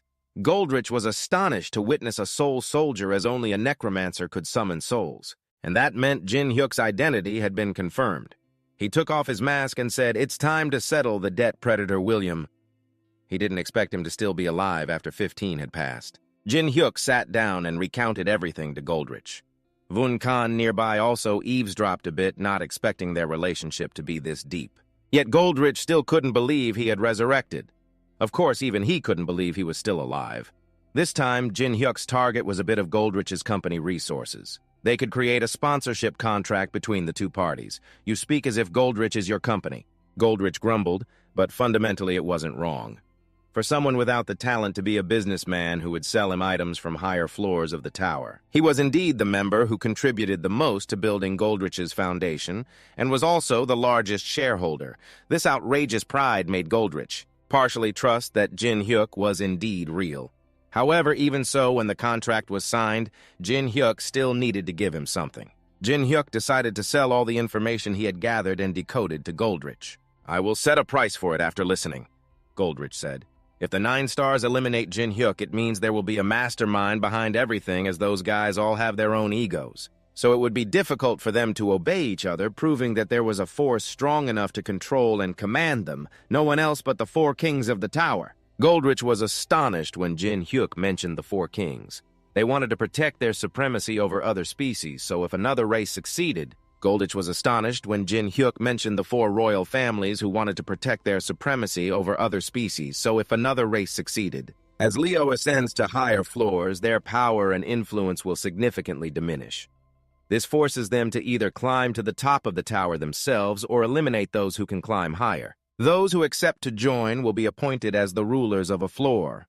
However, Goldrich is not very trusting because he is the only victim. Jin Hyuk mentions the Oni village on the 100th floor where there is only one survivor from that tragedy. No one else but Haruo, a young Oni who is training diligently to fight against the great brain warrior, has yet to overcome the challenge of the 10th floor. To reunite with Haru, and Haru is determined to become even stronger. Why does she keep complaining? Doesn't she just need to use me?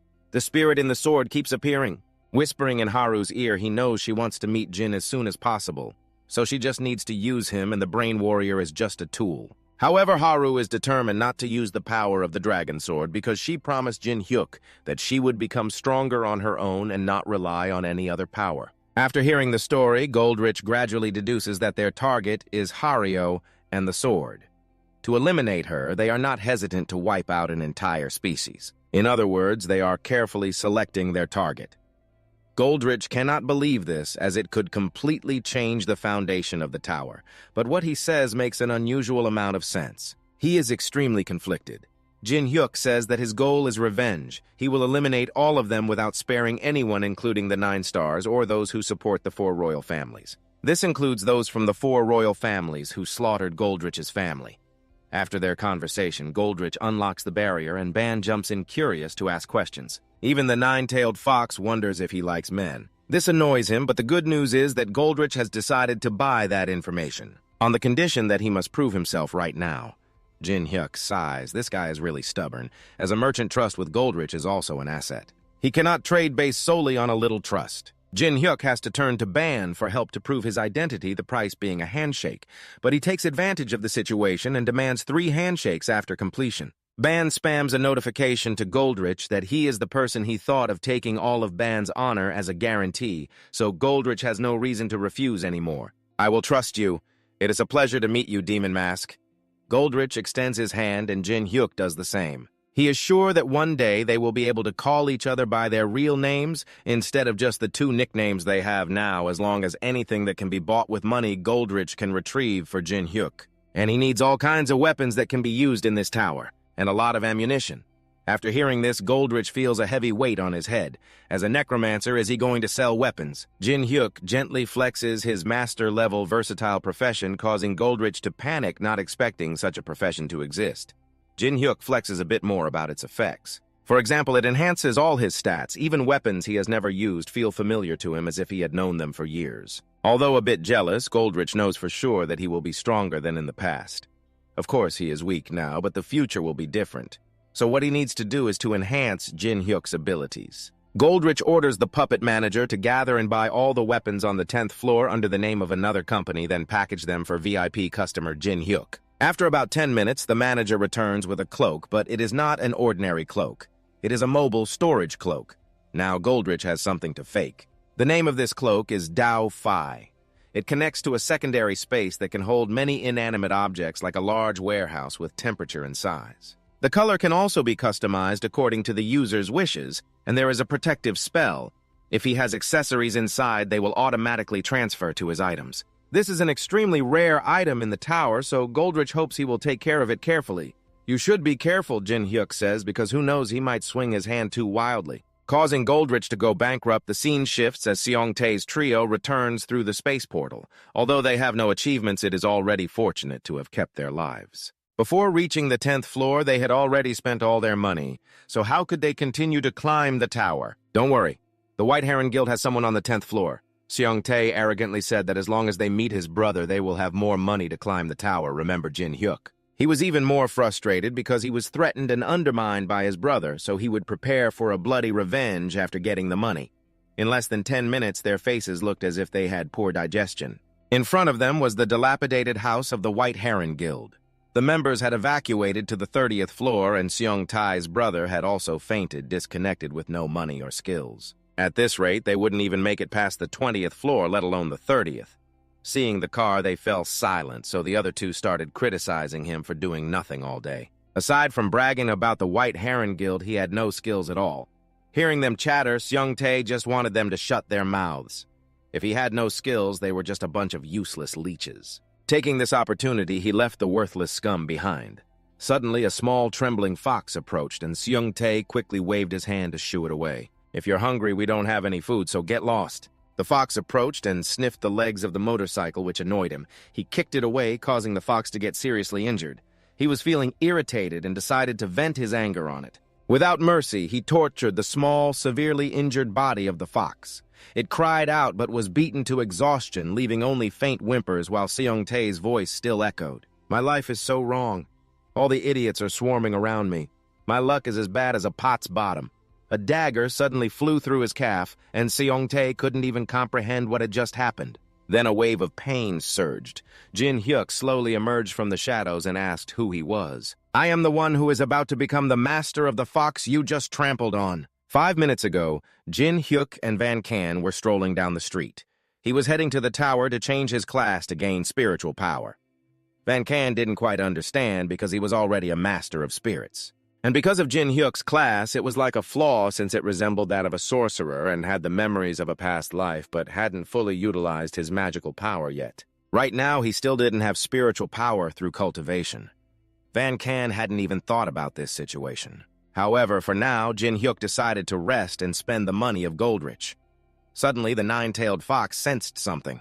The guy immediately pointed to a small alley while the nine-tailed fox was pleading for help because its child was in danger, which led to Jin Hyuk taking one of Seong-tae's legs. Indeed, as a supporting character, the opportunity came but couldn't be grasped. Jin Hyuk couldn't believe it. He would be able to see the child of the nine-tailed fox, a legendary creature in a place like this. Additionally, there was a mission attached to rescue that child. It was a disciple of the neutral god, and after rescuing it, he needed to take good care of it, and he would receive a reward in the form of fox items and increased friendliness with the nine-tailed fox. Seong-tae looked at the mask and recognized him as the demon mask.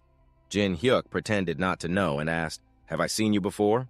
Is that how you intend to provoke me?" Seong-tae ordered his two lackeys to ambush Jin Hyuk, but he vanished in an instant, leaving the two confused.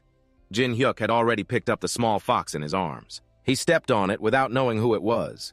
This would be the last time they could open their mouths to speak. CEO T didn't care who the fox was. He decided to chop off his limbs for revenge. Jin Hyuk asked the nine-tailed fox for its opinion.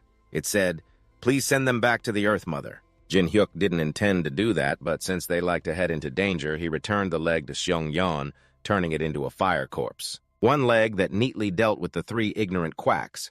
Jin Hyuk took the small fox home. But he didn't know what to do with it.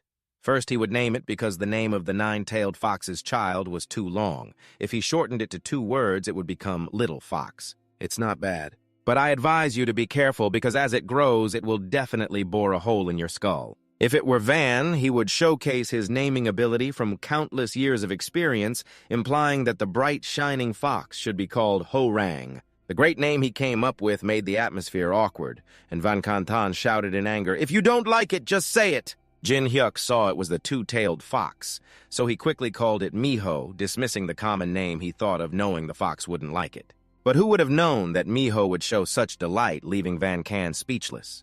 The mission to rescue Miho was accomplished. Miho took out a fox mask and handed it to Jin Hyuk. When he used it, he would gain the abilities of a wolf, and the mask's power would increase with its owner's strength. It was similar to Oni's mask. If this was the ability of a fox, then its charm was the best, as there was no better skill to trap an opponent than the nine-tailed fox reminding him. The mission was only half complete. The other half was to enhance Miho's vitality by feeding it 999 pieces of fresh liver. 999 pieces were a fresh problem, and it was a bigger issue. He would have to hunt for the ingredients himself, but considering the value of this mask, it was understandable. Moreover, there were many benefits to gaining the favor of the fox. Van Can used the excuse of going out to patrol to avoid being bothered by Jin Hyuk when the sun began to rise. They would go to the tower to change their profession, so Jin Hyuk warned him in advance not to waste time. Now let's take a night stroll around the town. Just as he predicted, everything was very different from when he climbed the tower. Suddenly, a familiar feeling washed over Van Can as he looked at the man with two horns. He was a dragon with such massive mana that the air around him was thick. He sighed and muttered, "I want to kill all the dragons." Van Can was surprised that dragons were such narcissistic creatures. Just as they love their family and kind, they are the proudest among the four great divine beasts. Thus, when a dragon breathes out that statement, it signifies that no dragon will survive. Van Can did not expect the dragons to flood to the 10th floor so soon. The climbers looked at each other, muttering that the dragon had been here for a few days, already rambling about things no one understood. His time here left Van Can confused. If that's the case, the dragons still haven't acted. Suddenly, the dragon looked at Van Can, making him uneasy. He had sensed his mana. The dragon exclaimed, "It's you, the useless shadow." Acting foolishly while wandering around what a useless shadow, Van Can could let Jin Hyuk bother him, but he couldn't allow others to insult him. He went down to regain his honor. "Hello, little dragon?" He scowled and shouted, "Do you dare to call me a dragon? Are you tired of living?" The next morning at the tower to change professions, Van Can was late again, making Jin Hyuk annoyed. He didn't even reply to messages, so he had to go inside alone. A young man named Ken stepped out to greet him. He was the one in charge of this tower. "This place is as quiet as a deserted temple," Jin Hyuk said, as not many people awakened mana on the 10th floor, so there were no flies, just mosquitoes. Jin Hyuk borrowed the Soul Summoner's room. But first, to prove that he had awakened mana, he needed to channel mana into the crystal ball in Ken's hand. Jin Hyuk placed his hand gently and released his mana. Ken struggled to hold the crystal ball, but just a few seconds later it cracked, causing Ken to fall to the ground.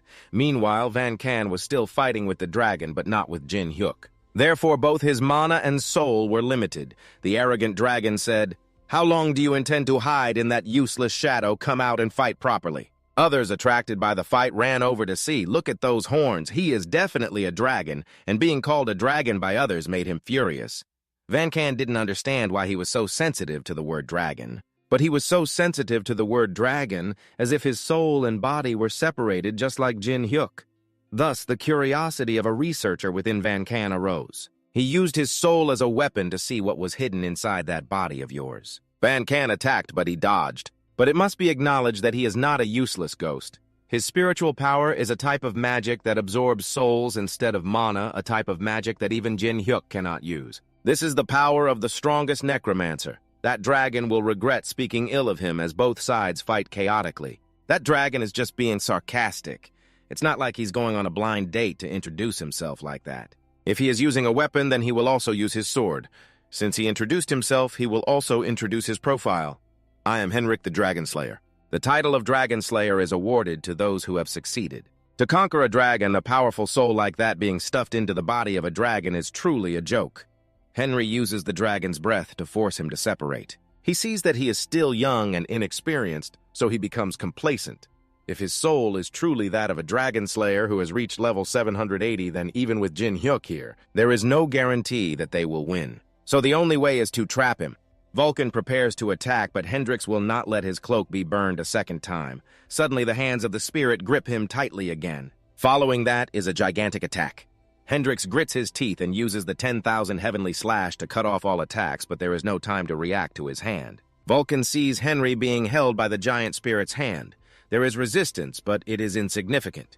He breathes a sigh of relief, almost dying. He had to use all his soul and magical power. Perhaps this time will hold Henry back.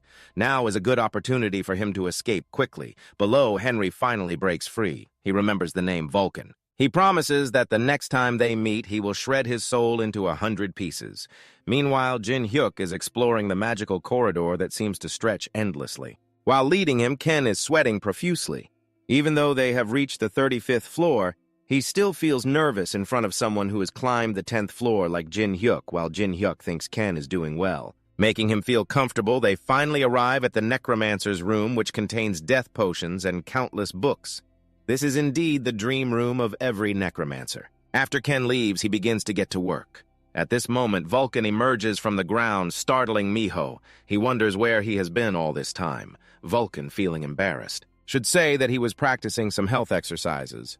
Vulcan quickly changes the subject to Jin Hyuk's matters. He summons a few subordinates to work on drawing magical circles and lighting scented candles to create an atmosphere. While Jin Hyuk is working Vulcan, and Miho must step back. This could be Jin Hyuk's final command, so he instructs Vulcan to protect his body until he wakes up. Be careful. I will consume your body if you die. Vulcan says this, and only Jin Hyuk feels reassured as a ghostly soul is summoned from the circle. The magic enters Jin Hyuk's soul cup. Miho witnesses this scene and gasps. Vulcan has to comfort it. The powerful spirit is the essential realm of the system mage. The necromancer manipulates the soul like magic. The fastest way to awaken this power is in spirit form, which also means he is about to touch the realm of death. Jin Hyuk closes his eyes tightly. This is also the moment he has reached the inside of the realm of the formless. At the same time, lost souls appear. They need a complete body to resurrect. That is why Jin Hyuk lets Vulcan protect him. He immediately summons the soul soldiers. They must rescue the spirit prince from death. Vulcan uses the soul Aurora along with the soul soldiers to fight against the ghouls. Ken hears the noise and rushes in to check. The terrifying scene makes him freeze. Vulcan sees someone coming and immediately pulls them into the battle. Meanwhile, Miho is trembling, hiding in a corner, but in this corner, it sees a ghoul rushing toward Jin Hyuk. Ken recognizes it, but it is too late. Vulcan can only curse and activate the alarm to wake Jin Hyuk. Miho rushes in to block in front of Jin Hyuk's body, releasing a dazzling light. The other ghouls immediately halt. They do not know where Miho jumped out from. But the first feeling is that it is too cute. The little tail, the little hands, they are all defeated by Miho's cheesy cuteness. Even the soul soldiers fall before Miho's adorableness. This leaves Vulcan helpless. Not only that, but Ken the Gatekeeper also realizes that this is an enchantment, but it only controls the physical body. The power that can control even souls proves that the creature is endowed with divine blood and is not ordinary. Amidst the chaotic scene, a ghoul appears. Vulcan can see he was once a very strong tower climber when he was alive. If he were to take over Jin Hyuk's body, it would be very dangerous. Vulcan must stop him, but the effect of Miho's enchantment is fading. He is losing strength, and now I can only rely on Miho. Stay away, I don't care about your hairy demon. The ghost reaches out towards Jin Hyuk's body. Miho jumps up to approach him and emits a beam of light, but Miho only produces a small heart shape, not enough to enchant him. Vulcan sprays a hardening glue. Could it be that he has run out of power? He shows no mercy and prepares to smash Miho. She closes her eyes to accept the pain, but nothing happens. A stream of magical energy flows through his arm, and Jin Hyuk finally wakes up. Now that demon is definitely dead. He screams, "Ah, hoo-hoo, my spirit body!" Jin Hyuk absorbs all the ghosts around here. They will be good materials for him to refine potions. As for him, he only needs to use one technique, the 10-finger spirit. The 10-finger pill spreads wide, shattering his spirit body. He even swings his hand in frustration, destroying the entire room. Vulcan sees the method of collecting spiritual energy at his fingertips and shooting it out. Jin Hyuk is indeed powerful and so simple. Why didn't he think of this sooner? After finishing, he leaves a large empty space on the wall of the room. Ken is still sound asleep after the enchantment. The manager arrives and exclaims, "What the hell? What did you do in the tower?" Explaining would take too long, so Jin Hyuk won't explain. The manager comes here to deliver one of the items he requested but couldn't fit in the spatial bag, which are powerful poison vials of varying levels containing the energy of fire and ice. Containing the energy of water, Jin Hyuk is confused. These stones are only used for the dungeon exploration from the 100th floor. The manager is startled when he sees Jin Hyuk looking through him. This delivery is his last task as the branch manager of the 10th floor. From now on, he will return as a tower climber. It's all because he needs to become stronger as a merchant. The manager aims for the highest position, but he feels that both Jin Hyuk and Goldrich could lead to significant changes for this tower. And in that change, one cannot forget the most talented merchant who is also a tower climber of 100 floors by his own strength just like him. Jin Hyuk sees he is also determined. Very similar to Goldrich back then. If he has the right abilities, Jin Hyuk will let him know about the plan with Goldrich. Of course he is very willing. After the manager leaves hunger strikes, Jin Hyuk decides he must replenish his energy with this pile of poison. This decision makes Vun can feel goosebumps. But his absorption ability is to transform the power of what he consumes into his own. Doesn't he wonder what kind of power these will bring him? A moment later, Ken opens his eyes tense as a bowstring, but everything has been handled and seems very safe. They only have one last risk, which is Jin Hyuk. He stuffs a piece of ice stone into his mouth, feeling as if he is eating 100 spicy noodles at the highest level all at once. The piece of ice stone is too large, so it takes some time for Jin Hyuk to fully swallow it. His absorption of ice and fire has reached its maximum, so the remaining part cannot be absorbed anymore. That night, Vulcan is transporting the pile of corpses that Jin Hyuk caused. He feels like he is being tortured. Jin Hyuk finally swallows all the poison, just like the fighting style of the Black Death. He must also be prepared to deal with emergencies, especially poison. One of the Black Death members is very knowledgeable about poison. If he had recognized his tricks, he wouldn't have been ambushed so badly after transporting all the corpses. Jin Hyuk feeds Miho a buffet of fresh hot liver. Vun can see she should learn the fighting style that the descendants of the Nine Tails should learn, but Jin Hyuk thinks she is still a baby. If calculated by human age, baby Miho with sharp teeth is gnawing on the corpses of the brains, making Jin Hyuk retract his opinion.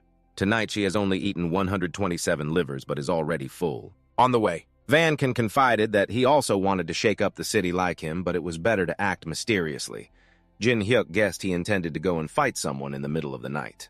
Because Van Can's powers were rising, he was just curious about who he would encounter. I had fought with the Long clan, and Van Can lightly recounted his achievements, of course, not mentioning how he ran away. Suddenly, Jin Hyuk was filled with killing intent. You seem to have a deep-seated grudge against the Dragon clan. Van Can quickly signaled him to calm down. He shouldn't drop bombs on the road. It wasn't intentional, but rather the after-effects of swallowing ice and fire. This made it hard for him to control himself. Van Can explained that the Dragon clan he encountered was not ordinary.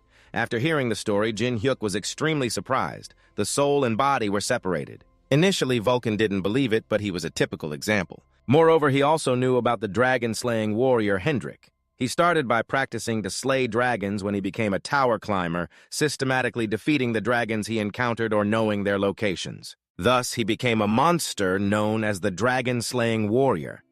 It was said that he had perished on the 700th or 800th floor. Based on what he said, it could also be a trap set by the royal family of the Dragon clan. If that's the case, then Jin Hyuk wanted to meet Henrik once. He was too excited, so Jin Hyuk suddenly dropped a bomb about his engulfing characteristics as if it were a trick. Van Can thought it should be called a punishment. Engulfing would be more accurate, the toxic heat of the Han Stone. Now he needed to heal the internal injuries they caused, heal up and go meet the priest. Are you crazy? Jin Hyuk didn't want to be purified by that divine power like those spirits. But if he continued, he would keep dropping bombs, and it would be very hard to recover. The best way was to use divine power to heal this wound himself. Suddenly, Miho growled. It screamed, causing Jin Hyuk's ears to feel like they were about to burst. Van Can noticed something strange about the crowd. They had no reaction to Miho's scream and moved as if they were unconscious. A golden light made the two of them freeze, a girl with a halo like an angel above her head. Approaching them pleased to meet the ghostly face, Jin Hyuk recognized she came from the Celestial clan. If that's the case, then he wouldn't hold back. He wanted to fight right away. She had somehow held on to Jin's sword hilt. Hyuk warned him not to do something he would regret. Jin Hyuk couldn't move. While she only used one hand, suddenly she placed her hand on his face, knowing every internal wound he had. Each time she moved her hand over a certain part of Jin Hyuk's body, the halo above her head brightened. A stream of light entered his body. Van Can, standing beside him, was anxious, wondering if he was okay. But his injured body had fully recovered. This was the divine power of the Celestial clan. She did this to prove she had no intention of fighting him. Then she introduced herself as Uriel from the Celestial clan of the Wingless. Everyone suddenly woke up feeling as if they had just awakened from a deep sleep. Jin Hyuk immediately asked what Uriel had done. She said she only influenced their memories a little to protect the people here. According to the information she received, if they knew about the Celestial clan from the 10th floor to here, it would be very troublesome. Jin Hyuk assessed her as brave, but also very calculating. Not bad. But why didn't she use it on him? Was it because she couldn't, or did it have a slow effect? Ural couldn't use the soul, and even Miho, who was adorably fluffing up, and Vulcan were unharmed. He gritted his teeth. Being a soul meant being seen wherever one went. Today, Ural came because he, the masked one, intended to defy the heavens. His power, along with those accompanying him, would temporarily weaken. But in the end, it would succeed. This was the prophecy from the wingless clan of Ural. Jin Hyuk asked about the name Wingless because he had never heard of it before. Ural suddenly stood up, removing her clothes to reveal the severed wings on her back. But in the end, they succeeded. This is the prophecy from the Void clan. Ural Jin Hyuk asked about the name Void because he had never heard of it before. Ural suddenly stood up, removing her clothes to reveal her severed wings behind her back. One cannot overlook that blurred body. The Celestial Society was becoming blindly insane due to greed, and those of their kind who did not share their thoughts were expelled and became sinners. When the Celestial Society committed crimes and were expelled, they would be stripped of... The wings were their symbol, so Ural only belonged to the Celestial clan. The Void clan consisted of Celestials like Uriel, those who were expelled from Utopia, the city of the Celestials. According to the prophecy, Jin Hyuk intended to overthrow the dominance of the Sa-Hoang clan, so the Void clan also wanted to contribute to that cause. Jin Hyuk communicated telepathically with Vulcan. It seemed she was not lying, so he accepted it.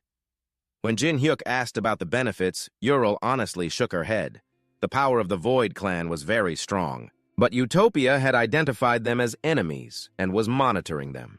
Their increasing numbers meant that the hostility from the Celestial Society was also rising. Jin Hyuk did not expect everything to be so troublesome. It would be a pity to let go of an army originating from the Celestial clan, but it would be too risky to recruit them. However, if at some crucial moment he needed the power of the Void, they would always be ready. Jin Hyuk was satisfied and decided to ally with them. It seemed that his side's name had not been revealed yet. He immediately asked Ural if she could hide from the gods and demons, but she could only do it for a moment. Ural plucked a feather from her wing and created a barrier similar to Goldrich's. Those people would not hear anything no matter what they did inside. To verify, Jin Hyuk removed his mask and shouted, "You eavesdropping bastards, can you hear me?" Yuri was stunned, unable to believe that the figure she revered was acting so foolishly. After verifying, Duyen Hye felt relieved to remove the mask and introduced his real name and identity. 15 years ago, upon hearing the name Cha Jin Hyuk, Ural immediately knelt down. I apologize, my lord. I was truly ignorant." The reason she acted this way was that 15 years ago, Ural was one of those who judged his death. The atmosphere froze for a few seconds. Jin Hyuk slammed his foot down on the floor, his whole body filled with killing intent. "What you say next, you better choose carefully." Uriel still kept her head bowed as she was in a submissive position. She asked him if he knew what would happen when climbing to the 999th floor. Jin Hyuk replied confidently that he would meet the same fate as those people. Like the demons and the god overseeing the tower, but according to Uriel, the Sa-Hoang was drowning in their superiority and wanted to monopolize that position. Ultimately, besides themselves, they did not want anyone capable of conquering the tower. Jin Hyuk was quite surprised.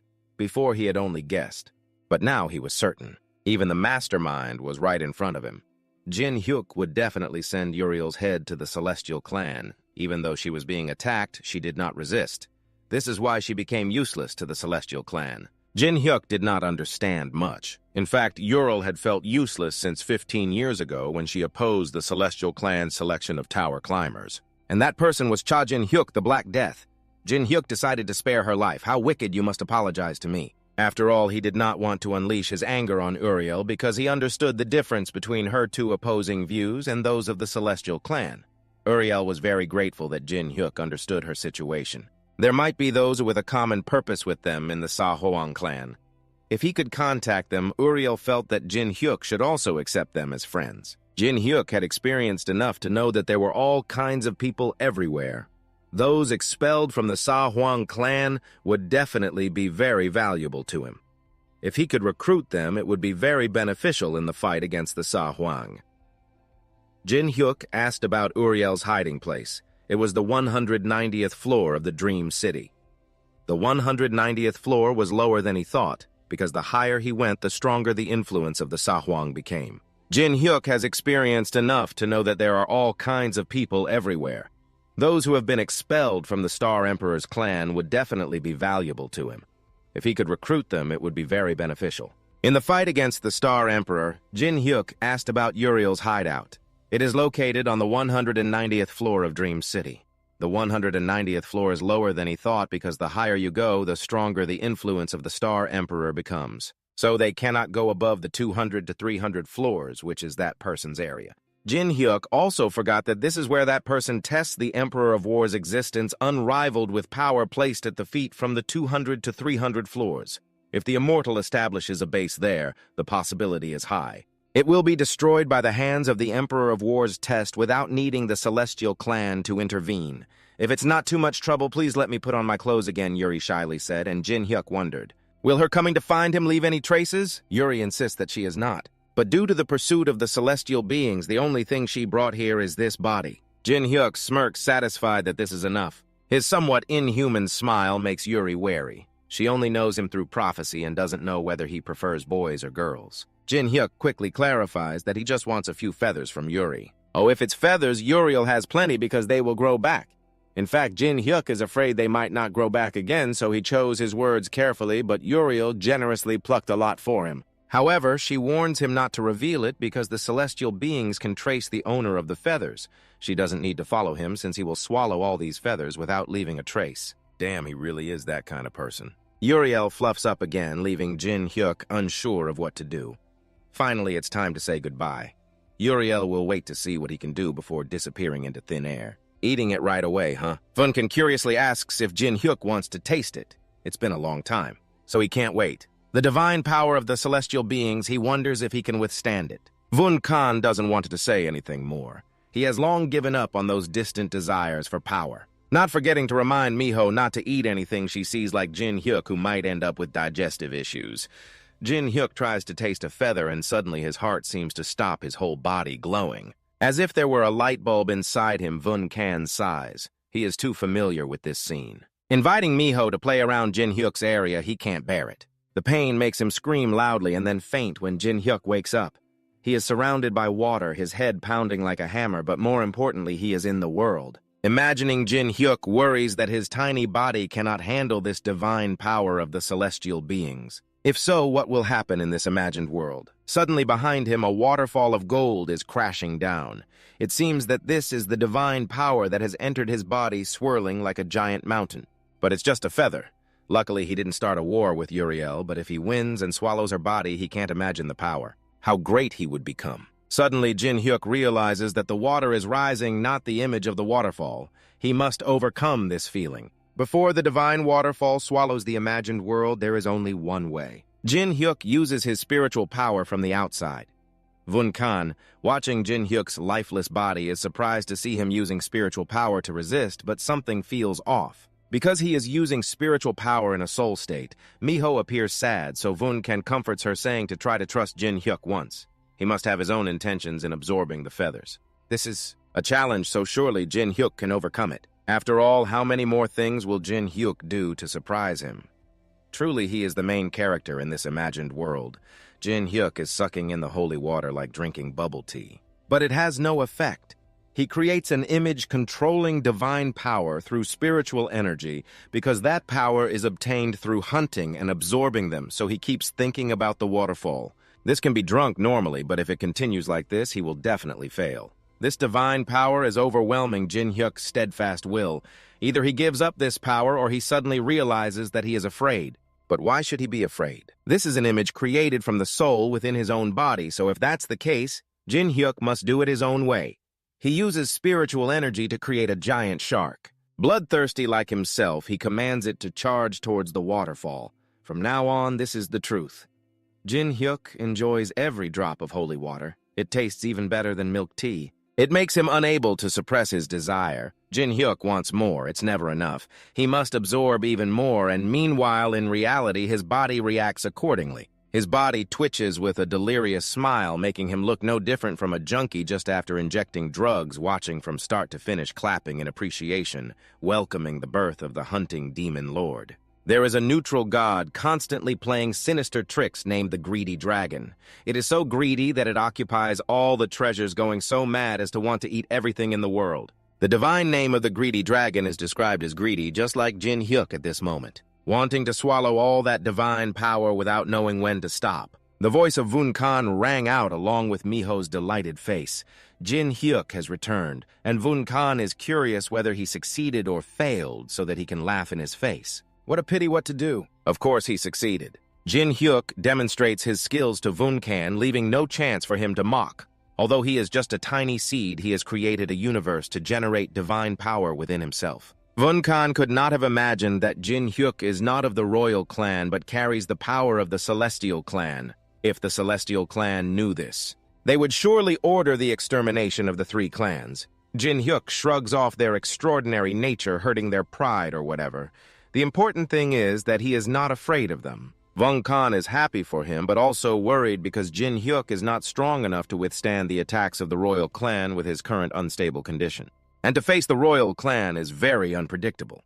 A few days later, in the hunting area of the 10th floor, Jin Hyuk continues to train for the Ghost Army. Because they are not yet the strongest, although it is said to be training only, Vun Kan has to summon soldiers, while Jin Hyuk stands behind like a teacher supervising him. When a ghost soldier is cut down, everything begins. A beam of light emanates from the body of the ghost soldier, and then a ghost with divine power appears. Jin Hyuk calls this the Holy Ghost Soldier. Its power is just as they expected. It specializes in healing the ghost soldiers due to the weak nature of summoning spirit soldiers, so the necromancer originally pressured the opponent with numbers. Now they are upgraded like this. Indeed, beyond expectations. Although divine power is indeed divine power, it can be seen that some individuals are about to reach the 9th fruit. The strong are fighting, and Miho enjoys it all, filling her belly with fresh hot liver. Just freshly made with a speed of 892 fresh livers by tomorrow, the mission of nurturing power for Miho will almost be complete, unexpectedly achieving the title of War God. For the second time, Jin Hyuk opens the status window to check. He has just planted the divine power seed for a few days, and it has already increased to 3. Although it doesn't help much in emergencies, he can use it once. Now is the time to meet Hendrik, the dragon-slaying warrior, to chat a bit. According to Vulcan's information, after a certain point, Henrik has been staying in one place, not climbing the tower, as if waiting for someone. If he stops at the 10th floor, there must be a reason, so Jin Hyuk really wants to meet him, just like Uriel, who can hear the sounds of gods and demons, so he might also be waiting for something. The two walked through an alley. As soon as they stepped out, they saw the tall figure of Henrik among the crowd. Looking at the pair of horns and those red eyes, there is no doubt he is from the Dragon Clan. Then let's go. Jin Hyuk made a quick decision, causing Vun Kan to panic. He thought that Jin Hyuk shouldn't just jump out to talk to him because it wasn't certain that the person he was waiting for was Jin Hyuk. Jin Hyuk rarely used his mouth to talk. He preferred using his fists. Vun Kan frustrated cursed and was determined to stay here. Indeed, you are a coward. It must be because you were beaten badly last time, right? Jin Hyuk finally had the chance to taunt him while Vun Kan denied it repeatedly. The loud argument made it impossible for Henrik to concentrate. He is waiting here. Someone said that on the 10th floor, someone would come and fulfill his wishes, but he didn't know who that person was. Jin Hyuk approached to greet him, who was also waiting to talk to Jin Hyuk. Not forgetting to send greetings to the familiar face, Vun Kan first checked if Jin was okay, although he didn't like this blatant action. But since he had already acknowledged it, he would let it go. Henrik didn't like to act in crowded places, so he invited Jin Hyuk to another location. Little did he know that he preferred to do that in a dead-end alley. Henry said nothing, just opened a spatial gate. The two followed him and entered the hidden space of the 10th floor, where the eyes of angels and demons lost their power. No wonder Jin Hyuk's vision weakened. At this moment, Henry spoke seriously. He wanted to eliminate all the Long Clan members who wanted to kill him in this tower. So Jin Hyuk, are you determined to join him for this goal or not? Du Yen Hye smirked. Your dreams are too small, kid. Now what the hell are you talking about? Hendrik glared at him, and Vun Kan had to stop his mouth because that Hendrik was indeed a monster beyond the tower's standards. Provoking him means an early trip to meet your ancestors. Stay right there, you failure. Jin Hyuk used telepathy to remind Vun Kan that he had everything planned. Jin Hyuk continued talking to Hendrik. He didn't know the exact reason, but he could guess why he ended up like this. However, he was sure that Hendrik didn't know one thing. The ones targeting them were not just the Sa Huang clan. He didn't know why he was so obsessed with the Long clan, but he felt that those dragons were not enough if it were Jin Hyu. He would clean up those who deceived him even if they were not from the Sa Huang clan. They would all share the same fate. Therefore, Hendrik's goal was too small to accompany him. "Do you want to wipe out the entire Sa Huang clan?" Hendrik wondered. "I like you survived from the dead, and there is someone behind my death. Do you need me to elaborate further?" Just saying that made Henrik laugh, shaking his head in disbelief. Vun Khan felt he had to apologize to him. The man named Chi that Uriel mentioned was indeed you. Jin Hyuk didn't expect he had met her, but right now Hendrik wanted to verify whether his determination was real or just bragging. "What is your name? I am Haktu Lin Father Jin Hyuk." He removed his mask, without hesitation revealing his true identity. At that moment, a voice shouted, "This damn lizard is causing chaos here again." Henry also had to be cautious in front of the old man's attitude. He was the first blacksmith living here, and he was also the one who forged his sword. When meeting him, both Jin Hyuk and Vun Khan were astonished. That was a real Oni. The old man curiously asked about the strange combination of soul and spirit animal. "Who is that dark-skinned person?" Jin Hyuk twitched his mouth, wondering how he was still alive after hearing his question. He was 100% sure that Jin Hyuk was the one who attacked the Oni village, and he explained that it wasn't him, but the more he explained, the more misunderstandings arose, causing the old man to go crazy and grab a hammer wanting to smash his skull. "You are the mastermind who burned down the village." Henry stepped in to stop him, urging him to calm down because Jin Hyuk was in the same situation as him. Then he asked if he knew Harry. Indeed, the answer was yes, and the group went to his house. Henry did not expect such a coincidence in the vast tower. According to his story, on the day of the village's traditional festival, all the Oni gathered on the 100th floor because they were old. So he did not participate in the festivities, but stayed here to guard, and then disaster struck. He eagerly asked for Harry's whereabouts, and Jin Hyuk said she was on the 9th floor, and they would soon reunite with them. This mask belonged to Haru, and she gave it to him as a gift to repay his life-saving favor. Hendrik was curious if Haru was strong. Jin Hyuk proudly spoke of her, saying that even though she was recovering if they fought solo, she would be on par with them. Moreover, Haru was a long-term partner after receiving the mask. They decided to take revenge together. The old man suddenly held Jin Hyuk's hand to show his gratitude while introducing his real name, Gino, who would support them with all his abilities, and to rebuild the village with Haru. Jin Hyuk didn't understand much, but nodded in agreement. Only Vulcan knew that the mask meant a proposal. Gino allowed him to take all the items from the forge that he deemed necessary. They were all good weapons at a different level compared to what Goldrich had given him after everything was settled. Jin Hyuk decided to leave. But Gino had been snoring for a while, perhaps because he had relaxed somewhat. Hendrik had never seen him rest comfortably after working hours in the village. Jin Hyuk decided to let Gino continue sleeping. If Haru came, he would let her meet him first. She would surely gain more strength if she met Gino. Just then, the sound of Vulcan's shouting echoed in his ears. Jin Hyuk dodged Hendrik's surprise attack, which blew up an entire house. He was satisfied with Jin Hyuk's reaction speed. His earlier words confirmed his strength, and if Jin Hyuk could defeat him, something miraculous could happen. Du Yanhu also had no intention of talking verbally. He would also test the strength of the Dragon Slayer as both sides charged into a duel, destroying everything around them. But they felt exhilarated because they had never unleashed their full strength like this. Hendrik could easily cut through Jin Hyuk's spirit soldiers, but he had set a dagger behind him. He was slightly surprised, but still easily countered. In Hendrik's eyes, this was a shallow technique unworthy of his level. Jin Hyuk charged directly to duel with him. Hendrik moved his body lightly like a feather, feeling as if he were just a spirit that couldn't be touched. Jin Hyuk cursed his swordsmanship and all-around master skills. He could dodge this. He even grabbed Jin Hyuk's hand and threw him away like a bag of sand. If you want to follow me and work together, you need to try harder. Hendrik saw the problem arise after testing a few moves with him. Jin Hyuk had to regenerate his spirit soldiers and summon monsters from the 10th floor for his power to be effective. Oh, really? Jin Hyuk spoke up while Vulcan was locking him down. Now was the time for him to regain his face after running away with his tail between his legs last time. Jin Hyuk summoned a large spear. The artifact cut the throat of the Great Brain Warrior in just 1 second. Now let's fight. Vulcan jumped out of Hendrik's body to avoid getting caught up. Hendrik pretended to grind his teeth to fit the scene, but his sword had a spell to dispel magic. So Vulcan's chains were useless. He signaled Jin Hyuk to get away because his sword was the Dragon Slayer, which sliced the spear in half and flew straight toward Jin Hyuk. There was a huge explosion where he stood. Vulcan wanted to worry but had to take care of himself first. Hendrik was trampling him underfoot. He must be Jin Hyuk's strongest teammate. If that's the case, who else can help Jin Hyuk? Hendrik was eager to find his body. Jin Hyuk jumped out from the side, saying, "Who said Vulcan was the strongest teammate? I'm still alive and well here." Jin Hyuk shot an arrow, but it passed through Hendrik's smooth, shiny hair, leaving him speechless. Compared to swordsmanship, his archery skills were even more hopeless than 2 arrows shot into the sky. Releasing magic caught Hendrik's attention, then Jin Hyuk shot 3 more arrows that hit him, causing him to fall freely. The attack was effective, and Jin Hyuk had to seize this moment to finish it. He put on the Oni mask to activate the battle vision. Henry, falling freely, gritted his teeth in frustration and created a fiery red tornado, leaving Jin Hyuk helpless. He missed his chance. "Ha ha ha ha, you're really strong, Father Jin Hyuk. I was a bit surprised, but this is not the end." Henry shouted excitedly. He still hadn't unleashed his full power for the next move, which is characteristic of the Dragon Clan's Shung Long Tien. Jin Hyuk was sweating not from heat, but from worry.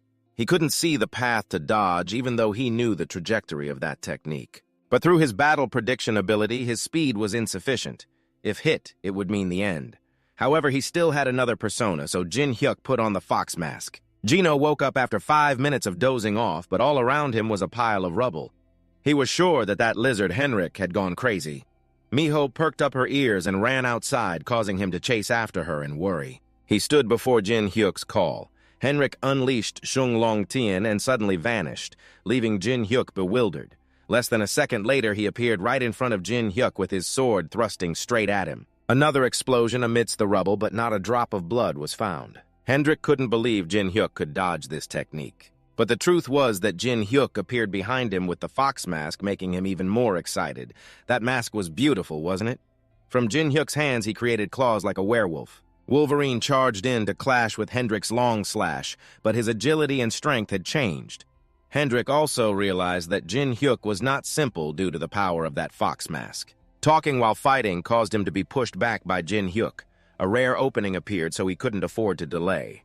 Little did he know that on the other side, Henrik had prepared a magical attack. Perhaps he intentionally created an opening to bait him and then unleashed a magic attack. Indeed, that was the case. The magical attack created even more rubble, unexpectedly revealing someone more despicable than Jin Hyuk. He charged out from the dust. At this moment, he had to use his ultimate move. The mesmerizing technique of the Fox Clan. Henrik could guess it, but still couldn't avoid the overwhelming feeling of happiness, as if he had met the destiny of his life, gritting his teeth. He shouted, "I have no interest in men!" Thanks to his mental focus, he managed to break free from the mesmerizing technique, but that was not Jin Hyuk's goal. In that brief moment, his body became immobile, and Jin Hyuk could easily approach him at this distance. Jin Hyuk couldn't carelessly use weapons, so he would try to finish it in one blow. He remembered Kyung-hoon's technique, a masterful skill. Combining the agile movements of the fox and the spell to enhance strength, he poured everything into one forearm to create the perfect punch. It's over. Kid Jin Hyuk delivered a precise punch to Hendrik's 8-pack abs. This move was called Thoi Kin Han Lu Nat Truong, which sounds long but is simply a direct punch. This time, the area of destruction was even wider than Hendrik. The dust and noise could awaken the heavens. He struggled to get up and asked, "What's the score now?" From the dust, Jin Hyuk's figure emerged, making him overjoyed. But before he could celebrate for 3 seconds, he collapsed, blood pouring from his eyes and mouth. He had used all his strength and could no longer move his body. Meanwhile, Henrik still had his sword to use as a club. Everything should have ended by then. He swung his sword with confidence that he had won. But you won't just jump up to demand justice, lost and lost. We have used the final attack, and you have already been defeated. The monster Henrik was in a tough spot because he never thought he would lose like this, which made him very frustrated. Henrik said, but he wanted to decide based on the final blow. This final move. He was very pleased with your strength, but he wanted to win at all costs. Wait, I can't move my body. Jin Hyuk signaled for help, but Hendrik pretended not to hear. He summoned a fire dragon charging towards you. Jin Hyuk helplessly didn't know whether it was blood or tears falling down. All right, you will win, you crazy guy. What did you say? I will also verify that you, the Dragon Slayer, let yourself lose. The sarcastic tone of Vun Khan drove Jin Hyuk crazy. You have died and become a soul, yet your nature hasn't changed. Jin Hyuk pulled his hand back in pain, which only encouraged Vun Khan to push harder. Don't overdo it like that. If you didn't have the divine power of Uriel, you would have failed even more miserably. Without divine power, your tiny body would have been crushed to pieces, old man. Hey, why do you keep provoking and bad-mouthing the master like that? Just wait until I recover and see. The two of you arguing back and forth prevented Miho from falling asleep. At this moment, Hendrik, the cause of the argument, stepped in. How's your body now? Seeing him, it was as if Vun Khan saw a ghost. Suddenly, he remembered his own words about taking down Hendrik last time, so he approached and apologized. Hendrik didn't investigate because now it was his fault. Letting go of the past made Vun Khan breathe a sigh of relief as if he had repaid a debt. When fighting Jin Hyuk, he was like a madman, but when calm, he was completely different. Henrik looked at Jin Hyuk kindly and asked if he had gone a bit too far. His question struck right at the pain making you annoyed. You two stop it. Next time I will definitely win. Putting this aside, he wanted to hear his story, so he called Henrik over. About his previous life and his death, Henrik recounted the events starting from when his hometown family disappeared without a trace because the Dragon Clan was left alone. He survived like a miracle, witnessing his loved ones die in flames while dragons soared in the sky.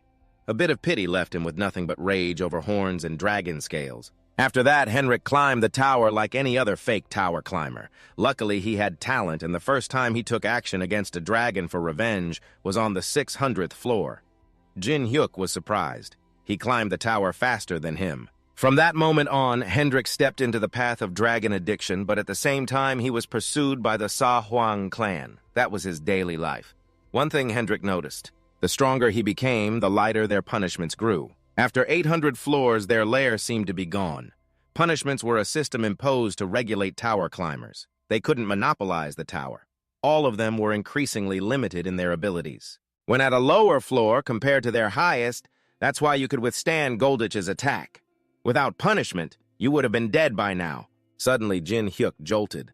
How many floors has Hendrik climbed? Floor 900, he said. This is where his journey ends. If it's floor 900, perhaps he was destined to become a super elite. A large and stronger pursuit team from the Sa Huang clan was formed to catch him.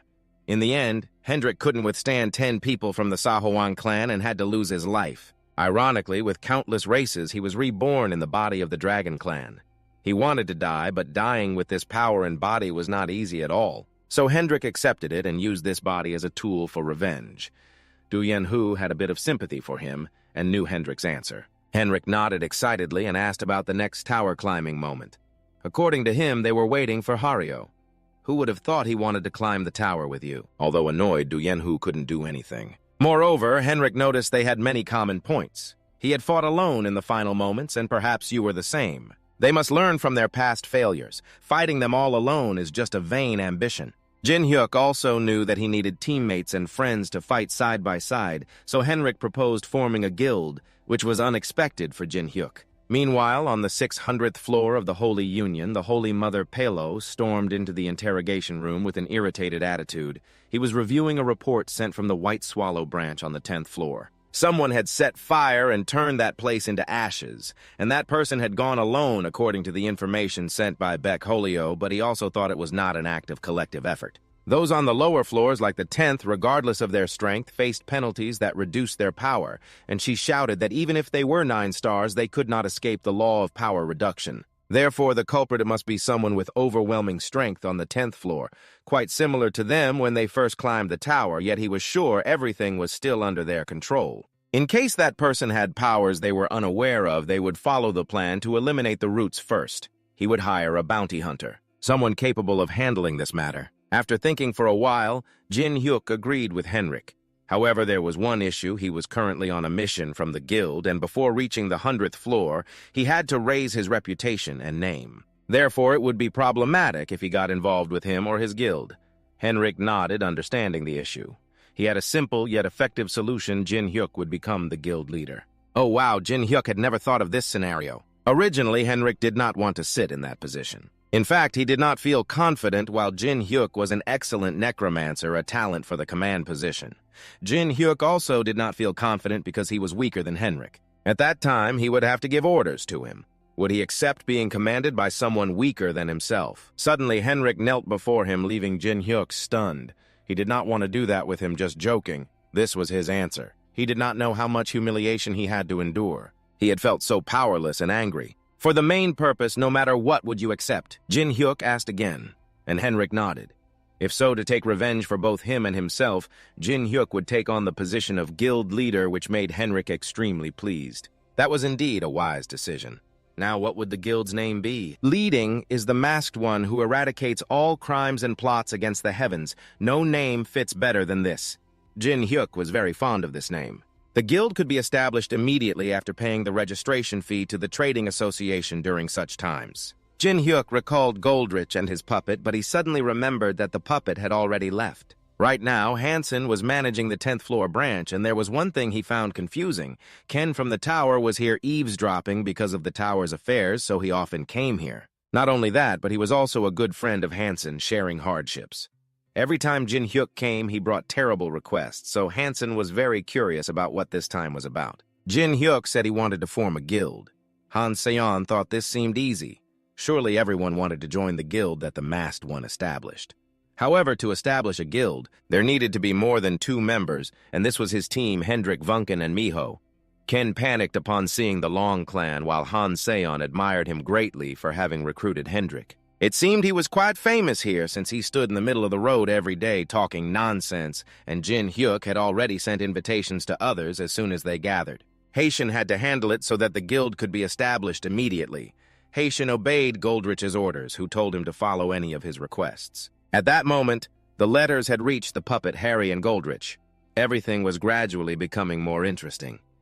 That night, Jin Hyuk went to find food for Miho. At the same time, he experimented with magic to separate a pile of corpses that had been stacked into a mountain to prepare a buffet for Miho. Today was the time to complete 999 living livers. After Miho ate the last piece of liver, a bright red column erupted.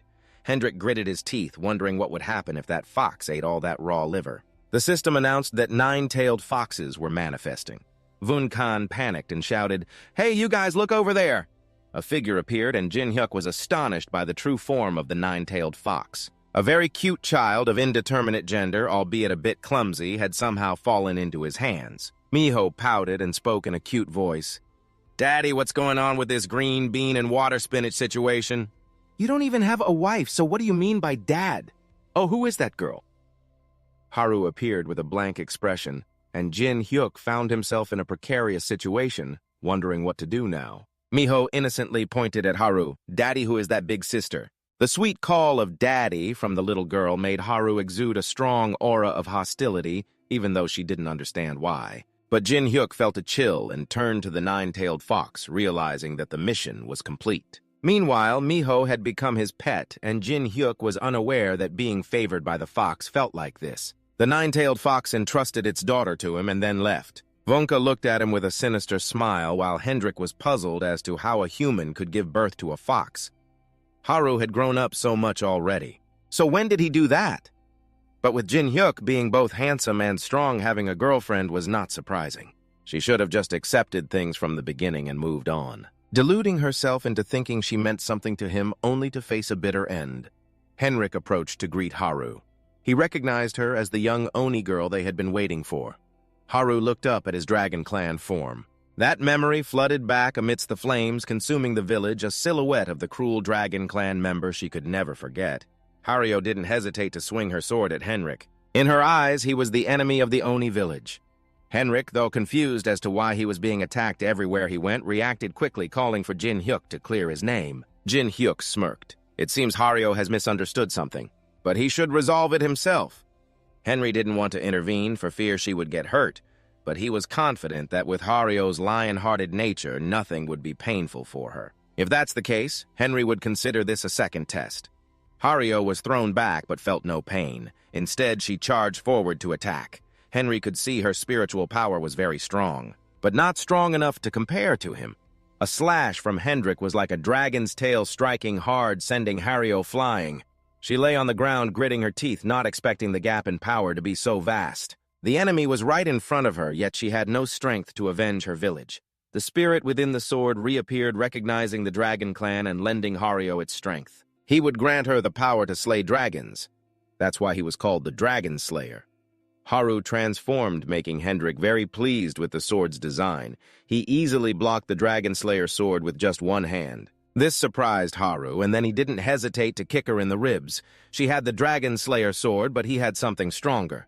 Just considering the quality of the weapon made it stronger than her. Haruo silently prayed for the Dragon Slayer sword to grant her the strength to take revenge. He was very pleased with her spirit, and her power increased. Hendrik could recognize that shape as the sword's spirit. "You are the one who burned my village. I will avenge the fallen Oni." Haru swung the sword with a power entirely different from before. Hendrik knew that it was not her strength but that of the sword. If this continued, she would be in danger. Hendrik grabbed Haru's hand, demanding she put the sword down. That power was a parasite that would corrode her. She had not reached the level to control it. Haru refused, saying she would only drop the sword when he was dead. Facing the one who slaughtered her clan, Haru would never forgive. Hendrik realized that Haru harbored such deep hatred for the Dragon Clan that she could not control it. As someone who had wielded that sword longer than she had, Hendrik felt responsible for guiding her. He warned her that this blow would hurt a lot, but she wouldn't be going to meet her ancestors. Sung Long theme descended, shattering an entire area. Haruo released the sword and gradually sank into a dream. Haruo is in the forest of Oni village when a ball rolls towards her and the children appear looking at her with lifeless eyes. Why is it only her who is still alive? Facing this question makes Haruo realize that the girl, like many others from Oni, also wanted to live like her. Why is she the only one who survived? As for the others, they had to lose their lives. Haruo always wonders about that too. What is the reason for her survival? She must continue to live to wield the long sword. He appears as a saving force. The only way to take revenge for the village is to rely on her. And now she must stand up and fight. The Oni tribe never forgets the two words gratitude and revenge. Hendrik is startled to see Harry standing up after being hit by Long Theme. The injury not only made her more furious, but also charged towards him. The sword seemed capable of piercing through Hendrik's body if it hadn't shattered into pieces, and Harry was reaching her limit. The longsword realizes she must become stronger until she can eliminate him and take revenge for the entire Oni tribe.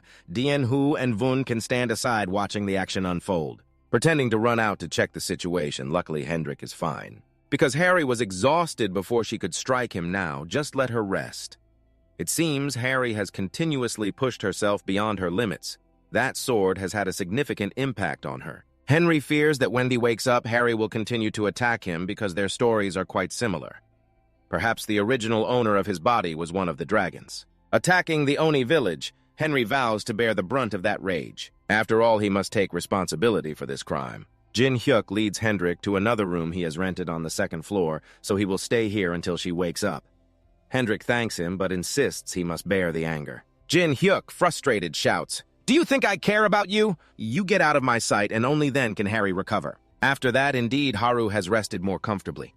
When she opens her eyes, she thinks Jin Hyuk will be by her side, but instead it's his daughter. Haru is startled, making a noise. Jin Hyuk, who is outside, comes in to check on her. "Here I am, Dad." Miho innocently calls him, causing Haru to sink back into nightmares. Jin Hyuk pulls Miho away and warns her not to call like that anymore if she doesn't want Haru to go crazy and cause trouble for him. The next day, everyone sets off. Haru has arranged all her belongings. Even though the longsword is broken, she still has a feeling it will return. Hendrik's belongings have been magically organized, so nothing is forgotten. Miho also doesn't forget anything, not even calling Jin Hyuk brother. Jin Hyuk is quite surprised that she no longer calls him dad. All thanks to Haru's easy-to-understand and patient explanations. Miho prefers to call him dad, she mumbles. But as soon as she meets Harry's bloodthirsty gaze, she retracts her words. Jin Hyuk gives each person a teleportation scroll. If they tear it, they will arrive at the meeting room that Godric has prepared. Vunkin shouts, "Where's my part?" Then he forgets. Jin Hyuk snaps his fingers to recall the old man back to the soul cup, making him frustrated. "You bastard, I told you not to treat me like an object. Want to take me, take me. Want to store me, store me. Now let's go." The group heads to a room built with magic. Only the wealthy like Goldrich can manage this place. At the same time, another person appears, the old man Gino. The two embrace each other in tears. Vunkin, witnessing this scene, also feels moved. It is indeed a relief for the two of them to meet. Goldrich steps in like a god of time, also made of gold and silver, so he is very annoyed that they arrived late. Jin Hyuk explains the situation of Oni, but Goldrich sees him becoming weaker compared to when he was the puppet of the Death Star, recognizing that name. "The strong tower climber has been dead for 15 years for betraying humanity. I am that betrayer, dead for 15 years. Jin Hyuk removes the mask during the meeting with Goldrich. He reiterates the information they have known up to now. Roy raises his hand in confusion. He struggles to accept the information that the four royal families are secretly eliminating anyone with potential. Including the Oni village on the 100th floor, both Jin Hyuk and Hendrik are resurrected victims, but more importantly, the guild's goal is revenge. A guild consisting of those who plot against heaven. As their name suggests, they will devastate the heavenly realm. Gino knows Jin Hyuk is a madman, but this is more than he expected from the puppet. They will certainly bring significant change to this tower. It is highly anticipated. After the meeting, Goldrich asked about Jin Hyuk's next plans. Of course, he will have to climb the tower. Every member must do so. The more power they have, the better. Their only way is to use poison to counter poison. Haru rushed to ask Gino about climbing the tower together, which made him very happy. But he wants to act alone. After seeing her safe, he has somewhat calmed his anger about the past. His motivation is also diminished. If they go together, Gino will still feel comfortable. At that time, the power will stagnate, and besides, he is already old. He cannot be a burden to her. From now on, Gino will change his name to Shadowless. He is no longer the Oni named Gino, but just an ordinary blacksmith. He does not forget to remind her to never forget the responsibility and hatred of the Oni. Finally, Jin Hyuk decided to assign him another task. Goldrich wants to establish a base on the 100th floor, and he also needs to investigate that village. And the manager will be Gino, the best Oni blacksmith who has lived on the 100th floor long enough to understand its terrain and characteristics. Goldrich realizes the issue. He ordered the puppet to escort him to the 100th floor. After deciding the destination for everyone, they should set off now. Those who plot against heaven will show them where their name came from. In the safe area of the 11th floor, Jin Hyuk stepped in like a god. The 11th floor is the true beginning. Those bastards have turned him into this. Just wait. He does not care how high they are on the upper floors because he will come and destroy their den. At this moment, from the gate, a familiar bounty hunter stepped out with a silly smile. She was sent to find Jin Hyuk, jumping to the 50th floor. Everyone was discussing the phantom face that had climbed to the 50th floor with the army.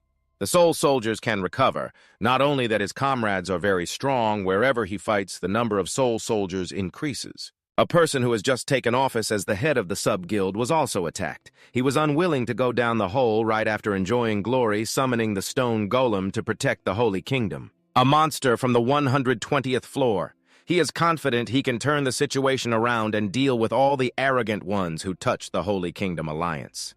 Suddenly, the golem behind him was smashed by the strongest comrade of Jin. Hyuk, a dragon slayer in the form of a dragon clan, grabbed his neck, the one at the top of the 50th floor. He could not believe Jin Hyuk wanted to become an enemy of the 9 stars, but they had been his enemies for 15 years already. To be fair, every time he set a record of climbing the tower, that guild was smashed to pieces. The 50th floor has ended. The Anti-Heaven Guild will gradually overturn all their plans.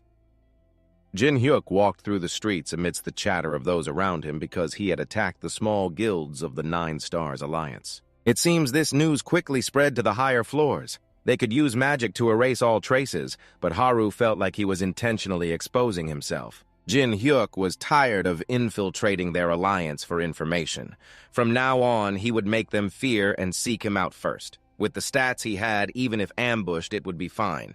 Although his demonic energy and divine power are still quite weak, if he climbs the tower and attacks from higher floors, these two will become weaknesses. Luckily, they are limited in power when going down to lower floors. The unfortunate thing is that their equipment is still not stable. Henry advised him not to be too greedy. He is using a weapon made by the top Oni blacksmith Shadowless. Without it, climbing the tower would be much harder.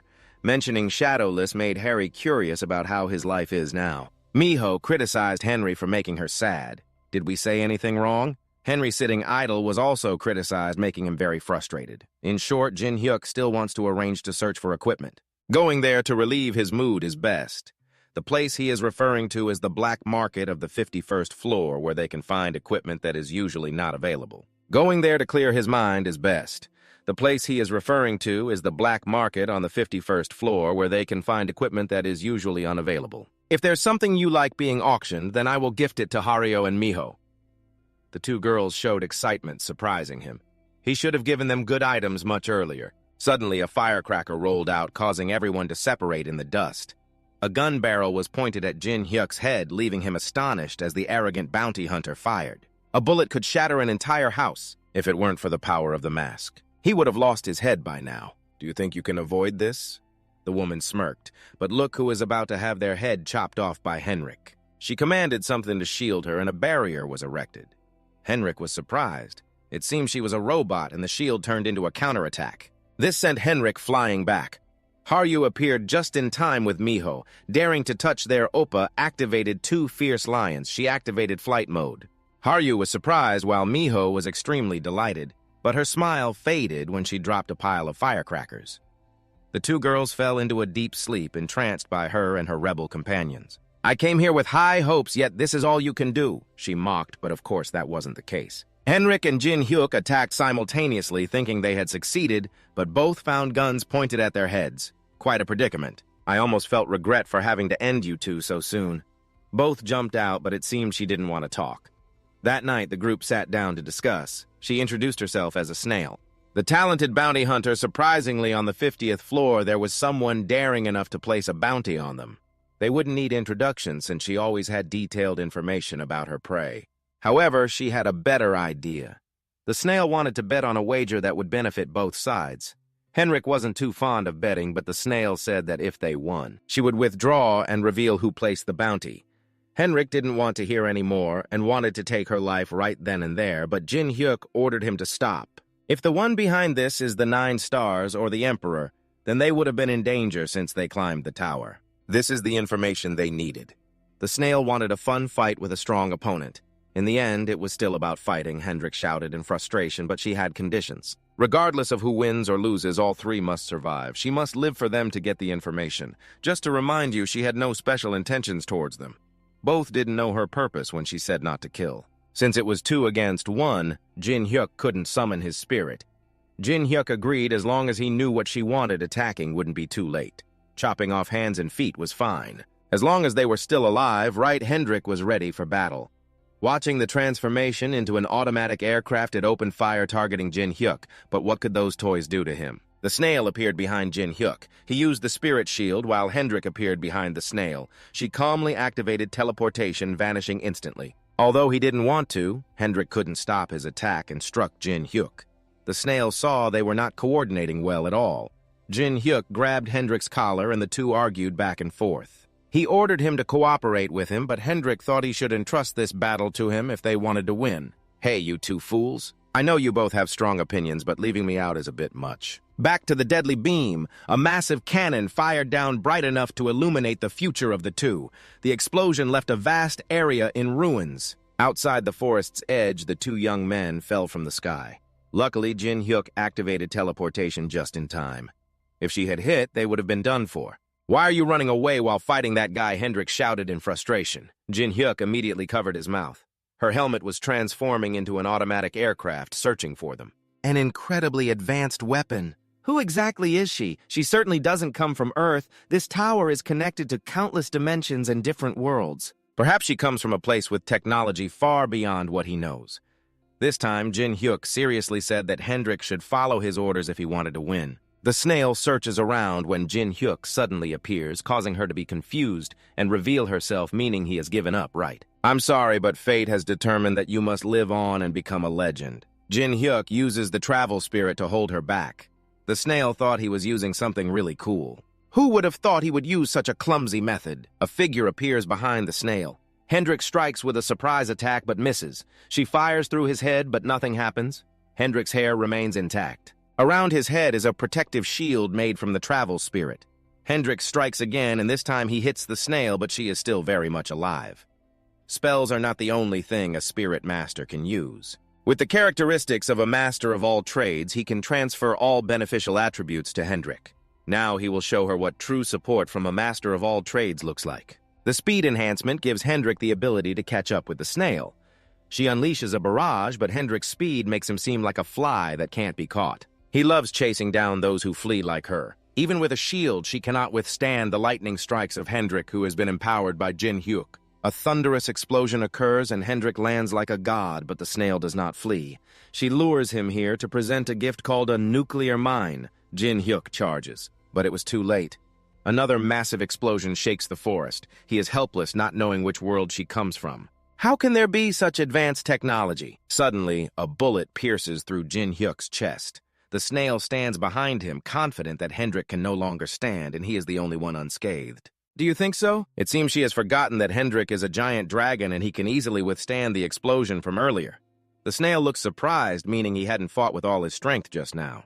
Hendrik returns stronger than ever. He never wanted to resort to this disgusting form. The Dragon Clan is his eternal enemy. Hendrik, with the power of the sacred dragon, unleashes a torrent of fiery attacks at the snail, but she appears completely unharmed. Moreover, she taunts him back, saying the strongest in the tower is indeed on another level, but I haven't used all my strength yet. Just after finishing her words, the snail snaps her fingers. A barrage of firepower erupts towards Hendrik. The speed and strength of the attack are so fast that the naked eye cannot keep up. After that relentless barrage, what the snail did not expect was Hendrik. Yet he still isn't scratched or has a single hair out of place. His face still carries a proud expression, making the snail unable to bear it. Using these things just to deal with a dragon, you said we agreed not to kill each other. Right then, don't make me break this agreement. Hendrik's face contorts in anger, his whole body radiating fiery energy as he charges towards the snail. Although she is slightly intimidated, she still talks back and fights back. As he unleashes a maximum power shield, the snail's shield and Hendrik's fiery energy collide, creating a terrifying explosion. The earth shakes, and Jin Hyuk on this side, despite using divine power, still recovers very slowly, all due to the bullet that Xian ambushed him with earlier. Moreover, after Hendrik transformed into dragon form, Jin Hyuk's buff and defensive skills vanished, as if Hendrik's existence was disrupting the magical flow in this area. Hendrik and the snail, after that fierce battle, still have not determined a victor. The snail seems not tired at all and continues to apply technology using a three-dimensional illusion to attack Hendrik. I should be the only one who can control magic in this area. But how can it be? Henry furious screams, his whole body recoiling as he tries to dodge the rain of physical bullets caused by the snail, which is pouring down around him. As the water breaks the dam, Henry stands up straight in frustration. The overwhelming magical force threatened the snail. Even if it shot that thing at him 100,000 times, it would still be useless. Okay, Henry likes what the snail offers, but I don't want to use physical bullets anymore, so I immediately switched to firing a whole AK rifle as big as a cannon with a long barrel. Oh my, it made Hendrik feel cold all over. So this is your answer? Hendrik grumbled. Yes, this is the strongest destructive force. I tried not to touch it, but now I have to use it. The snail curled its lips in response, since it had gone all out. Hendrik also didn't hesitate to unleash all his strength to counter the overwhelming firepower of Hendrik facing off against countless bullets from the snail, creating a violent earthquake like a volcano erupting, sweeping away everything without leaving a single fragment. Even the bomb dropped by the Americans on Hiroshima in '45 didn't shake as violently as this. Erasing everything around in one shot, returning to the starting point amidst the black dust and debris, the snail slowly raised its head. Looking very tired from the excessive explosive force just now, the energy was too hot, affecting the snail's shield, making it unable to maintain normal functions. The snail was about to let the shield rest for a while, glancing forward, when it was startled to find Hendrik still standing there. What the hell is that? Could it be that he can still fight after taking that hit? The snail's face turned pale, wondering, but fortunately for the snail, this was just the charred corpse of Hendrik at this moment, as the floating pillar had collapsed in front of her, grinning widely. Praising itself for truly defeating a dragon, suddenly a voice from behind rang out, making the snail's heart skip a beat. How could I be so careless? 2 against 1, have you forgotten that I'm still here? Jin Hyuk, with a mouthful of blood, staggered over his tone, mocking someone who was injured with a hole in them. You're really talking a lot. Do you think that handsome face behind that mask will save you now? The weapon in my hand is enough to deal with you. Why don't you just surrender? The snail grinned, baring its teeth in a sneer, while the other hand aimed the rifle straight at Jin Hyuk, who remained unafraid. Calmly picking up a piece of charred dragon scale from Hendrik, biting down hard on it, laughing heartily, saying 30 is still not the new year yet, seeing Jin Hyuk calmly pick up that charred scale. Eating it was a bit nauseating, but the surprise didn't stop there. After swallowing that scale, Hugh immediately transformed into a half-human, half-dragon creature that looked extremely terrifying. We really need the information you have. I really need to know that. Even if it means going a little overboard, that's fine. Jin Hyuk, with powerful dragon wings flapping on his shoulders, radiated a chilling aura, and proudly said the power that Jin Hyuk brought made the snail feel flustered, unable to speak. Because that is the legendary power of the Dragon Clan. Since obtaining this power, Jin Hyuk felt like he had transformed into another entity capable of performing any magic at will, truly living up to the saying. Dragons are masters of magic after all. Jin Hyuk took advantage of this to unleash countless dragon demon energies covering the sky, successfully shocking the snail into wide-eyed astonishment with the powerful spear-like attack. With the combination of countless bloody dark forces, Jin Hyuk quickly made the snail, who was once in an active position, now curl its tail and run away like a duck under the thunderous bullets exploding. The smoke and fire relentlessly chased after her, being pursued by this magic of the same level as the Dragon Clan made the snail sweat profusely while running away, cursing non-stop. With the combination of countless bloodthirsty dark forces, Jin Hyuk quickly made the snail, which was in an active position now, curl its tail and flee like a duck under the thunderous bullets exploding around. The smoke and fire relentlessly chased after her with the magic of the same level as the Dragon Clan following, causing the snail to sweat profusely while running away, cursing non-stop. What kind of lame thing is this? Could it be that the demon face is also from the Dragon Clan? His magical energy changed after eating Hendrik's scales, don't tell me that. Now he can use the power of what he absorbed. The snail, frightened, mumbled to herself, but now she realizes it's too late because Jin Hyuk has been right on her tail for who knows how long. In a moment of crisis, the snail hurriedly swung her shining sword to counterattack against Jin Hyuk's fiery assault, which looked like a blazing free fire, seeing the snail floundering under his hands. This made Jin Hyuk very pleased, his mouth running non-stop with taunts, making the snail furious enough to want to bleed. To eliminate a traitor like you won't be hard at all. I will end this as you wish. Demon face, huh? The snail pushed to her limits, screamed, and unleashed a cannon-like attack, firing thunderous bolts at Jin Hyuk. The more agitated she became, the more Jin Hyuk felt strangely exhilarated. The dragon's storm erupted from his mouth, scattering wildly onto the snail, burning her to ashes like coal, leaving her to collapse to the ground, shattered like a fallen fruit. That rocket storm successfully dealt with the snail, but also severely harmed its host, Jin Hyuk, who was continuously coughing up blood. It's still too much to control the power of the Dragon Clan. I will need to try to get used to it. Jin Hyuk sighed to himself, his confused gaze scanning the empty space filled with dust from the shockwave he just caused. A moment later, the snail slowly opened her eyes, waking up with her whole body aching from the aftermath of the battle. Finally, you're awake. We were wondering when you would finally wake up. Henrik spoke up first, surprised that you woke up even earlier than me. Just as expected from the power of the Dragon Clan. But where on earth are we? The snail looked around the pitch-black space in front of her, curiously asking. It was a magical barrier. 2 people had fainted and the entire area was destroyed. So I can't just leave it be. Jin Hyuk replied, knowing that he had failed miserably. Bowing his head and sighing heavily, his words filled with resentment towards Jin Hyuk and Hendrik with the power of the 4 major races. Hearing Hendrik ask why the snail wanted to bet on a fight like this, she was very clear-headed and beautiful, simply stating that she just wanted to fight a dragon. After all that, facing each other to the death with just one goal of going underground like that. The snail's answer truly left Henrik and Jin Hyuk speechless, as it could maintain this magical barrier. Jin Hyuk had to struggle to use all the mana stones collected from the monster corpses. No kidding anyway, since you're awake you should fulfill your promise. Who exactly is the one who sent a bounty hunter to kill us? Jin Hyuk asked, holding his face. First of all, there's one thing I need to say. I wasn't just sent to kill you by one person. The place that put the bounty on you is an organization. You know about the punishment, right? A person climbing the high tower will have their abilities limited on lower floors, so they overlooked that punishment. By sponsoring and taking over a guild at a lower rank, and those guilds take over others at even lower floors, and so on. This chain reaction is how they reinforce their power, which is an association organization. A young man just heard about the association. Jin Hyuk frowned, trembling at the mention of the organization's name, the Holy Nation of 9 Stars Ken Pilo, which could maintain such enormous power to carry out such deeds. In the high-rise building of the Holy Nation Association, the 9 Stars summoned their subordinates to announce matters concerning the beloved Holy Nation Association. Having been raided by Jin Hyuk to prevent other associations from being implicated, the 9 Stars decided to devise a plan to crush Jin Hyuk, a seed of disaster. Before he could personally eliminate Jin Hyuk, the punishment would be too severe, so the cunning 9 Stars decided to hire a mercenary to act on their behalf. That mercenary was none other than a snail, but because she not only failed her mission but also leaked information to Jin Hyuk's group, the traces of Jin Hyuk's team had faded. After contacting her, the members of the Holy Nation Association used her as bait for the serpent. After being beaten up badly and caught in the monster's jaws, the weak, painful cries for help from the snail echoed, trembling, then gradually faded away.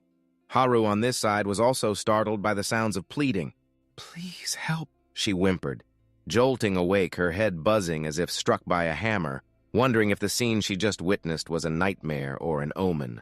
Standing before her now were only Jin-hyuk and Miho. Haru anxiously looked around, wanting to know where Hendrik and the snail were. That guy had left earlier to gather information. Those who were hunting us were quite serious. It seemed he would go scout for a while. Even with the information the snail provided, she seemed fine. Let's head to the next point, the black market, Jin-hyuk smiled in response. The three quickly arrived at the 51st floor of the commercial district. Jin-hyuk allowed Miho to eat anything she liked before the black market opened, making Miho as happy as a bird released from its cage. Haru, on the other hand, was still very anxious about the dream. From the afternoon, her facial muscles tense like a guitar string, causing Jin-hyuk beside her to sense that something was off with Haru. As the sky gradually darkened before entering the black market, Jin-hyuk feared Haru's prominent appearance would be easily noticed, so he snapped his fingers to create a cute outfit for her to disguise herself. Miho then transformed into a fox and jumped onto Jin-hyuk's shoulder. After they were fully disguised, the three proceeded to the entrance where the staff verified their IDs. Upon seeing the powerful black card in Jin-hyuk's hand, they were a bit taken aback, guessing that if he didn't have a good sponsor, he wouldn't have been able to obtain it. After a moment of shock, they guided Jin-hyuk's group to sit in the VIP area. The signature mask that Jin-hyuk was wearing immediately made several people in the auditorium recognize him as the legendary masked figure, causing them to huddle together and whisper. After Jin-hyuk's group was seated upstairs, the auction began shortly after. Sitting there for a long time without anything worthwhile to buy made Jin-hyuk feel a bit restless. He realized something was off because there were many people downstairs. This meant something big was about to appear at the moment the next item was brought out. Without saying a word, Haru suddenly leaped down to the lower floor like a rabbit. Jin-hyuk was startled, panicking in front of the astonished gazes as Haru dashed straight toward the item. Feeling a whirlwind of emotions, he swore to help, because Haru had heard a cry for help just like in her dream coming from the item, but just as she was about to reach it. Haru was struck by the force of the old man. Participating in the auction along with his bodyguard, the old man knocked her down to the ground. "How dare you touch the item I've had my eye on? What an arrogant girl!" the chubby old man growled, cursing. "You should be the one to step aside. You just laid your hands on someone." Jin-hyuk, with his entire body radiating power, angrily approached to respond. His appearance looked extremely intimidating, and the old man also realized that Jin-hyuk was the hot masked figure recently. After helping Haru sit up, Jin-hyuk gently asked her what had happened. "I heard a voice coming from there." Haru trembled, pointing toward the item, revealing the chaotic scene, causing the MC to burst into laughter, thinking everyone was too excited about this precious item. "All right." Haru trembled and pointed at the item, indicating the chaotic scene, currently making the MC laugh out loud, thinking everyone was too excited about this valuable item. "All right, keep this spirit and display the item." He snapped his fingers to signal the curtain to reveal a hairpin from the Oni tribe, which made Haru faintly remember her past, causing her to tremble all over. Her eyes widened in fury when she saw them daring to sell an item from her tribe at such a trivial auction. Jin-hyuk stood beside her, gently patting Tran's shoulder, suggesting she trust him. The starting price of the hairpin was 100,000 gold, and the number kept rising rapidly until it halted at 1 million as proposed by that old man. "Haha, with this I will add a new species to my collection. Too bad I don't have the Oni's beauty, but this is still fun, haha."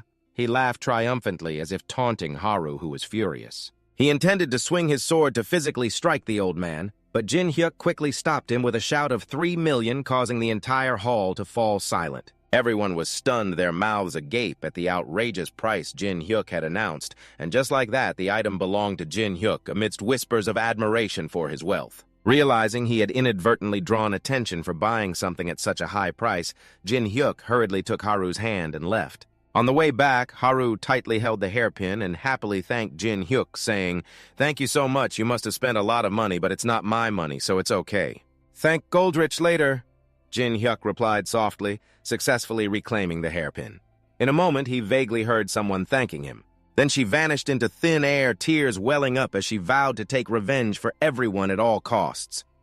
Jin-hyuk now understood why Haru was so frenzied. Because that hairpin contained the soul of a deceased Oni wandering about. Suddenly, a shadow wielding a sword lunged at them from behind, but fortunately Jin-hyuk noticed in time. He counterattacked just in time, swinging his sword with a whoosh. Jin Hyuk had already recognized that person. It was the bodyguard of the fat old man who had missed out on the hairpin earlier. That was quite rude. "Didn't I already give you that item?" The old man smirked and stepped closer. "If you really want it, buy it at the auction." "Let me warn you, I won't let you have it," Jin Hyuk growled threateningly. Unexpectedly, the old man burst into laughter, slyly revealing that he no longer wanted the hairpin, but only wanted an oni.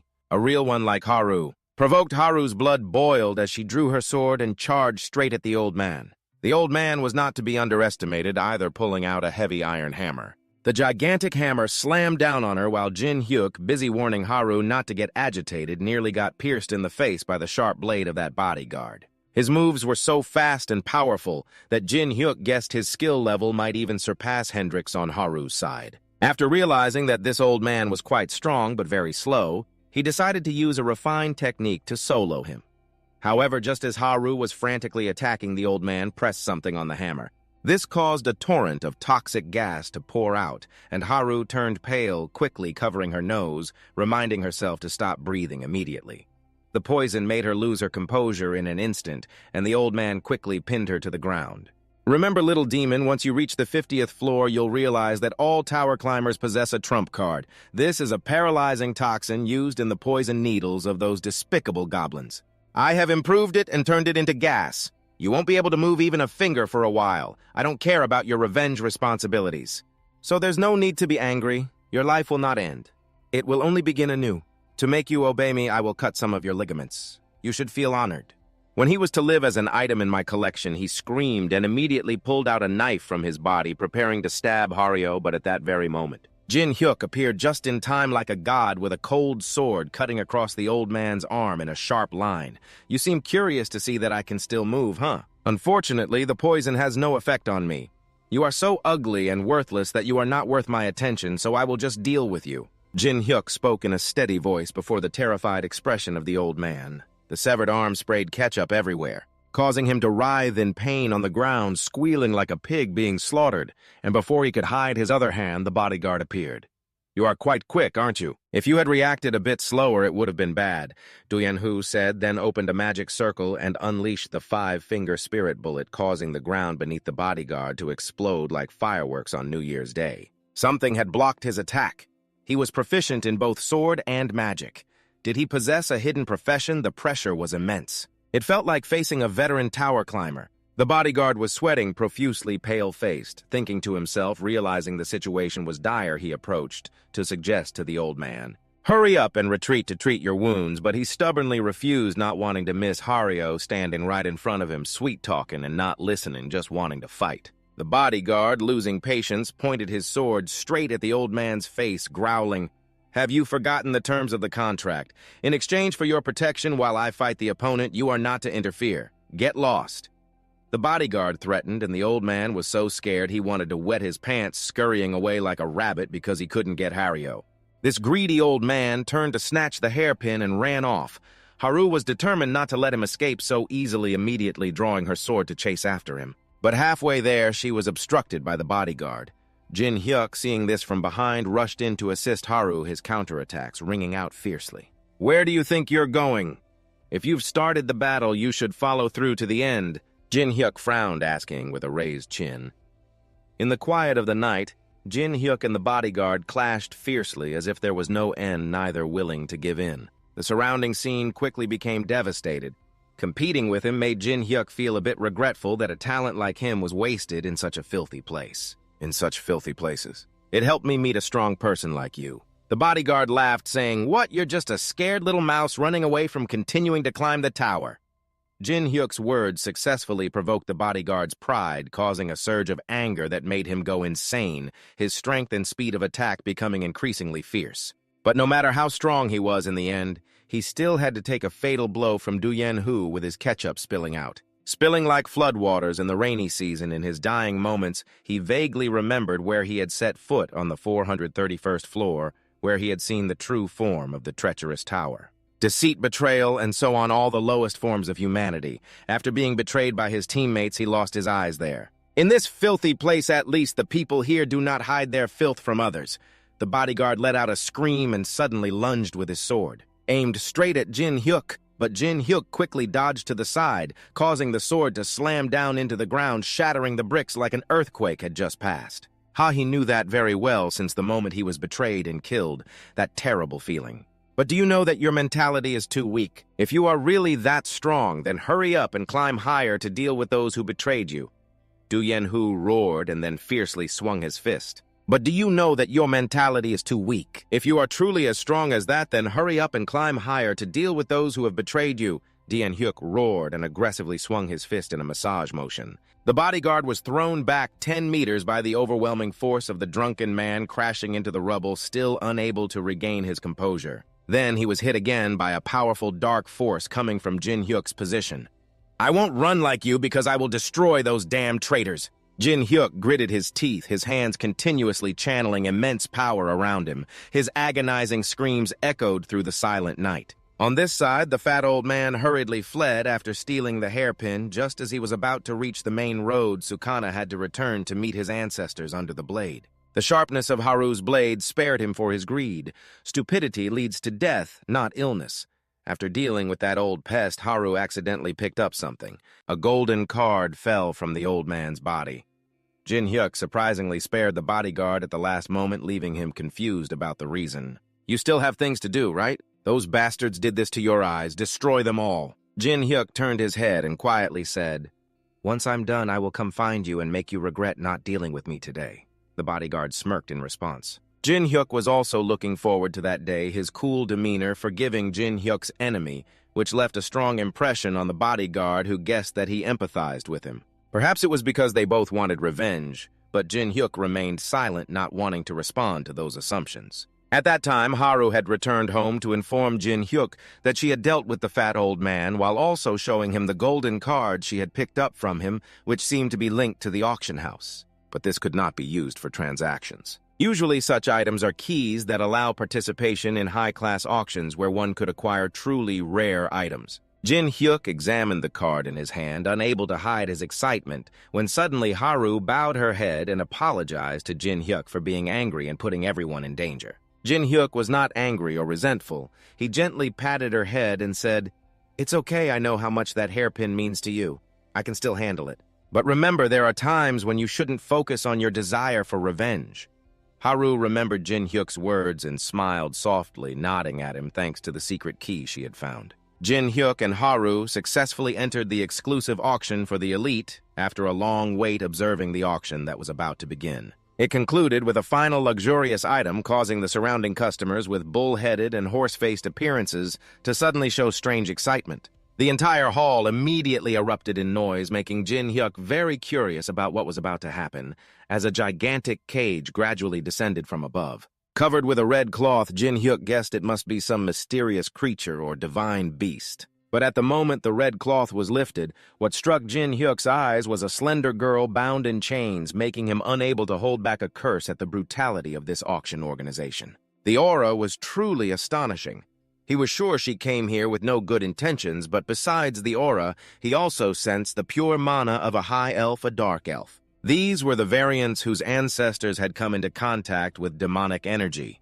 Pure mana was a special characteristic of the high variant elf contrasting with the dark elf. They could not coexist. Jin Hyuk stared at the elf girl lost in thought when suddenly he explained to Jin Hyuk that it was not entirely impossible for them to coexist, because there was still a possibility that someone could force a high elf to come into contact with demonic energy. A high elf would not easily be corrupted like that. If it were possible, how could the four royal families exist? Jin Hyuk was sweating, doubting as the entire auditorium was filled with the sounds of bidding, making the atmosphere chaotic like a flea market. But soon everything fell silent. After hearing the staggering price of 5.5 million gold offered by Hamiel, the Angel of Eternity, the elf girl suddenly became agitated, thrashing and screaming incessantly. Hamiel, how dare you? I will never sell to you, never, if I get out of here. Suddenly agitated, flailing and screaming nonstop. Hamiel, how dare you? I will never sell to you, never if I escape from here. You will be the first I tear apart into pieces before the uncontrollable elf girl Hamiel, who stands by calmly pursing her lips with a smile full of meaning. Don't be angry. Just think about it, princess. Instead of becoming a toy for those old men to play with, why don't you become my pet? Hamiel gently advised, but she still couldn't suppress the rising anger in her eyes. However, just before the moment when 5 million was finalized, Jin Hyuk suggested adding another 4.5 million, leaving everyone, especially Hamill, stunned. Regarding his extravagant spending habits, the amount of 10 million gold was the highest bid ever made on the 51st floor, causing those present in the room to gasp in shock. The chaos created an unprecedented scene, and Hamill, with Jin Hyuk rolling up his sleeves, was so furious that she gritted her teeth, her eyes filled with rage, releasing a fierce aura, as if trying to intimidate him. Oh my, is she using her power to make me give up the auction? Jin Hyuk feigned surprise and burst out laughing, asking, I should be the one to say that. Don't change the subject. How can you possibly afford that amount of money? Hamill glared and growled, but in response she was met with a powerful force from Du Yen-hu, realizing she had touched something she shouldn't have and she had to restrain her anger. Then raised the bid to 10 million gold. Who could afford that? Jin Hyuk once again shot up to 20 million, making everyone, including Haru and those around, gasp. Oh, they were wide-eyed in shock, thinking he had gone mad. As for Hamill, it goes without saying her face turned pale, struggling to breathe, filled with confusion, not understanding why he wanted to buy that elf so much and why he was staring at her like that pigeon. It only makes me want to gouge your eyes out. One day I will kill the 4 royal families, but with my current power I still can't. However, if it's money, I can defeat you. This much is enough to satisfy me. Du Yen-hu secretly observed Hamill's sulky expression and smugly thought that she still couldn't believe Jin Hyuk had that much money in his account. The shadow elf belonged to Jin Hyuk for 20 million gold. Before preparing the goods, the staff handed him a magical key. To unlock the chains, seeing him flatter, wanting to know when he would come by again, Jin Hyuk coldly ordered him to hurry and bring the goods to him. Harry Potter was a bit curious to know. Are you planning to use that shadow elf as a slave or something? I'm not crazy enough to do that, Jin Hyuk replied in surprise. The guy didn't need to discuss it, because he was already a spirit. Jin Hyuk was just a bit surprised, not thinking Haru would see him as such a terrible person. Haru hurriedly shook her head, saying she had no bad thoughts. She simply thought that elf girl was quite beautiful. The group was chatting when Hamill approached from a distance, her face wearing a fake smile as she greeted Jin Hyuk. If she came to steal my goods, then give up. Someone has tried that and ended up in the ground. Jin Hyuk coldly replied to her face, of course not. I just want to know why you brought her here if you're okay with that. Hamill, thick-skinned, curiously asked if she found it rude, then why ask at all? Even if she was one of the 4 royal families, don't think everyone would treat her well, Jin Hyuk said with a cold smirk splashing water in her face. Facing Jin Hyuk's ruthless demeanor, Hamill could only curl her lips in a sneer, then I give up. I just want to spend time getting to know you better, but a report about you has reached the higher-ups. At Hamill's threatening words, Jin Hyuk was so furious that he wanted to rush in and slash her to vent his anger, but he managed to calm himself down and reassure himself. No, I still can't sleep. If I give it my all, I can handle the pigeon with all those punishments being applied. But the consequences are that the stronger angels will definitely chase after me if I remain weak like this. I won't be able to confront them directly. Right now, I have to wait for Jin to tightly clench his fists, trying to appear calm in the face of Hamill's taunts about that beautiful hairpin. Too bad I can no longer see it because I burned them all. Hamill slyly whispered in Haruo's ear with mocking words that made Jin Hyuk realize that her target from the beginning was still Haruo, fearing that Haru would be provoked into doing something unwise. Jin Hyuk hurriedly called Haru back, hoping to dissuade her, but Haru did not show any loss of control as Jin Hyuk predicted. She simply lowered her head and replied in a deep voice. It's okay, I know that now is the time I have to become numb when saying these words. Haru gritted her teeth, her eyes red like blood, trying to swallow her anger down her throat. I have a feeling we will meet again soon. I will wait on the 10th floor, okay? Hamill smirked, changed her tone, and turned to leave in such a quick stride that Jin Hyuk couldn't call out after her. By the time Jin Hyuk caught up, all that remained in front of him was a flurry of feathers, just fluttering in the air. Hamill was nowhere to be seen anymore. I don't know what she's scheming, but just wait. I will come to take your head, Jin Hyuk muttered to himself later at the outskirts on the 15th floor, where Vun Khan was busy using soul weapons to drive all the wandering spirits away. Not letting anyone get close or eavesdrop on the conversation between Jin Hyuk and the Dark Elf, Jin Hyuk was now with Haru and Miho approaching the cage, expressing to the elf girl that he meant no harm. Ha ha, it all contributes, right? Then what's the difference between those kids and you? The elf girl still maintained a vigilant attitude toward Jin Hyuk. Smirking as she said whether she believed it or not, what was her name, Jin Hyuk asked in a low voice, listening to the elf girl. She said her name was Elion von Gressel. Jin Hyuk was extremely surprised because von Gressel was the surname of a royal lineage derived from the name of the god of the elf tribe. So the elf girl in front of him was indeed a noble elf, something Jin Hyuk was completely unaware of at that moment. A group of dark beings was frantically searching the entire forest for him, a true noble elf. She was a high-level elf and a noble, so there was still room for development. The dark energy she absorbed when becoming a dark elf would be even stronger. Speaking of which, Hamiel seemed to have a deep grudge against the four royal families. She was very suitable to be a schemer. Jin Hyuk clicked his tongue, lost in thought about everything, while Eliwan was also racking his brain thinking about how to escape. This chain has suppressed my power. Even if I were released, I still wouldn't be able to use my strength for a while if I wanted him to act, which was already a mess trying to find a way out of here. Suddenly, Jin Hyuk used the key to unlock the door, making Alien exclaim in astonishment at his action. "Get up, I have something to ask," Jin Hyuk said in a deep voice, demanding. Eliwan, who saw an opening, hurriedly leaped out of the cage like a bird escaping from a cage trying to flee but had barely taken a few steps before falling clumsily to the ground. "Give it up, mana and soul are the strengths of elves, not brute strength." Du Yanhu stepped closer behind Elion and softly spoke, "You bought me for 20 million. Or, what do you want? This is just perfect. No one knows what you will do, a dark elf without power, just like those bastards who wanted to buy me. You intend to exploit me to satisfy your desires. What the hell?" Eliwan glared with fur bristling, growling out sensitive words through clenched teeth, making Haru's face flush red as she hurriedly covered little Miho's ears and then gave Eliwan a look. Jin Hyuk is not that kind of person. The system members also explained to Jin Hyuk that it was too early to engage in such matters. With the end theory of sex education, Jin Hyuk truly wanted to lose his mind over this. He had no dark intentions towards Eliwan. It was indeed a case of love amidst chaos, and just as he was trying to explain, a loud explosion rang out, startling Jin Hyuk. He subtly signaled to Vun Khan to report, thinking that their position had been discovered by the recent tower climbers, who were numerous. Vun Khan was then busy fighting against them. The aggressive tower climbers had just reported via signal to Jin Hyuk that the ambushers knew he had purchased all the auction items, which was why they had gathered here to ambush him. Their force was unbearable. Hamiel is that girl. Jin Hyuk narrowed his eyes in worry, thinking that after Haru and Miho went over to assist Vun Khan, he had stayed here with Elion to talk, and Elion had now lowered all her guard around him. The eye suggested he should bring wine, hoping Haru and Miho would buy time for Vun Khan to take advantage of this opportunity. He unleashed a massive soul attack, sending the tower climbers back to their ancestors in one blow, contrasting sharply with the chaotic battlefield. Jin Hyuk and Elion were sitting silently together in the forest, discussing how strong his teammates were and that he could control them, making them even stronger. "With such power, why did you overlook the angels? In the auction house, someone like you should be able to handle someone weakened by the tower's punishment." "Right?" Elion questioned, asking if fighting now would yield her nothing. Jin Hyuk replied grimly that she was restraining her emotions for a greater purpose. Unlike him, had she ever had to stab her own family member? Elion gulped down the wine, her eyes filled with pain as she looked at Jin Hyuk, which shocked him. It turned out that in the past, Elion had to stab her father to death with her own hands. At his own request, before leaving forever, he managed to pass on the Gresso seed and his future to her.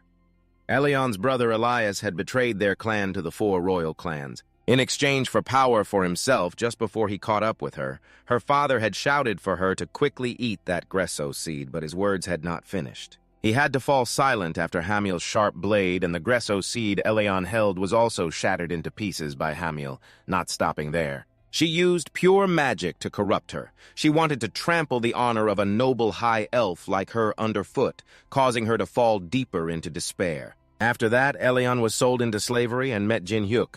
She understood that even elves were eliminated by the four royal clans, but the elves on the 300th floor were too strong for them to kill. Their mana and summoning magic were things the four royal clans could not deal with at this moment. The most effective way was to have a traitor from within. After hearing Elion's story, Jin Hyuk pondered deeply at her exhausted, desperate appearance. At this moment, Jin Hyuk proposed that she join the conspiracy against the heavens, promising to help her take revenge on that bastard, the one who had turned her into a slave and taken over the kingdom. Haru, despite having wiped out all the tower climbers, still felt an unshakable worry when thinking about it. Jin Hyuk and Elion were alone together, and Haru's overthinking surged so intensely that she wondered if Elion would capture Jin Hyuk's heart. Would she? If that's the case, then Haru would surely wilt from jealousy, worrying about unnecessary things. Haru almost met her end at the hands of a giant red eye if Jin Hyuk hadn't rushed in to save her in time.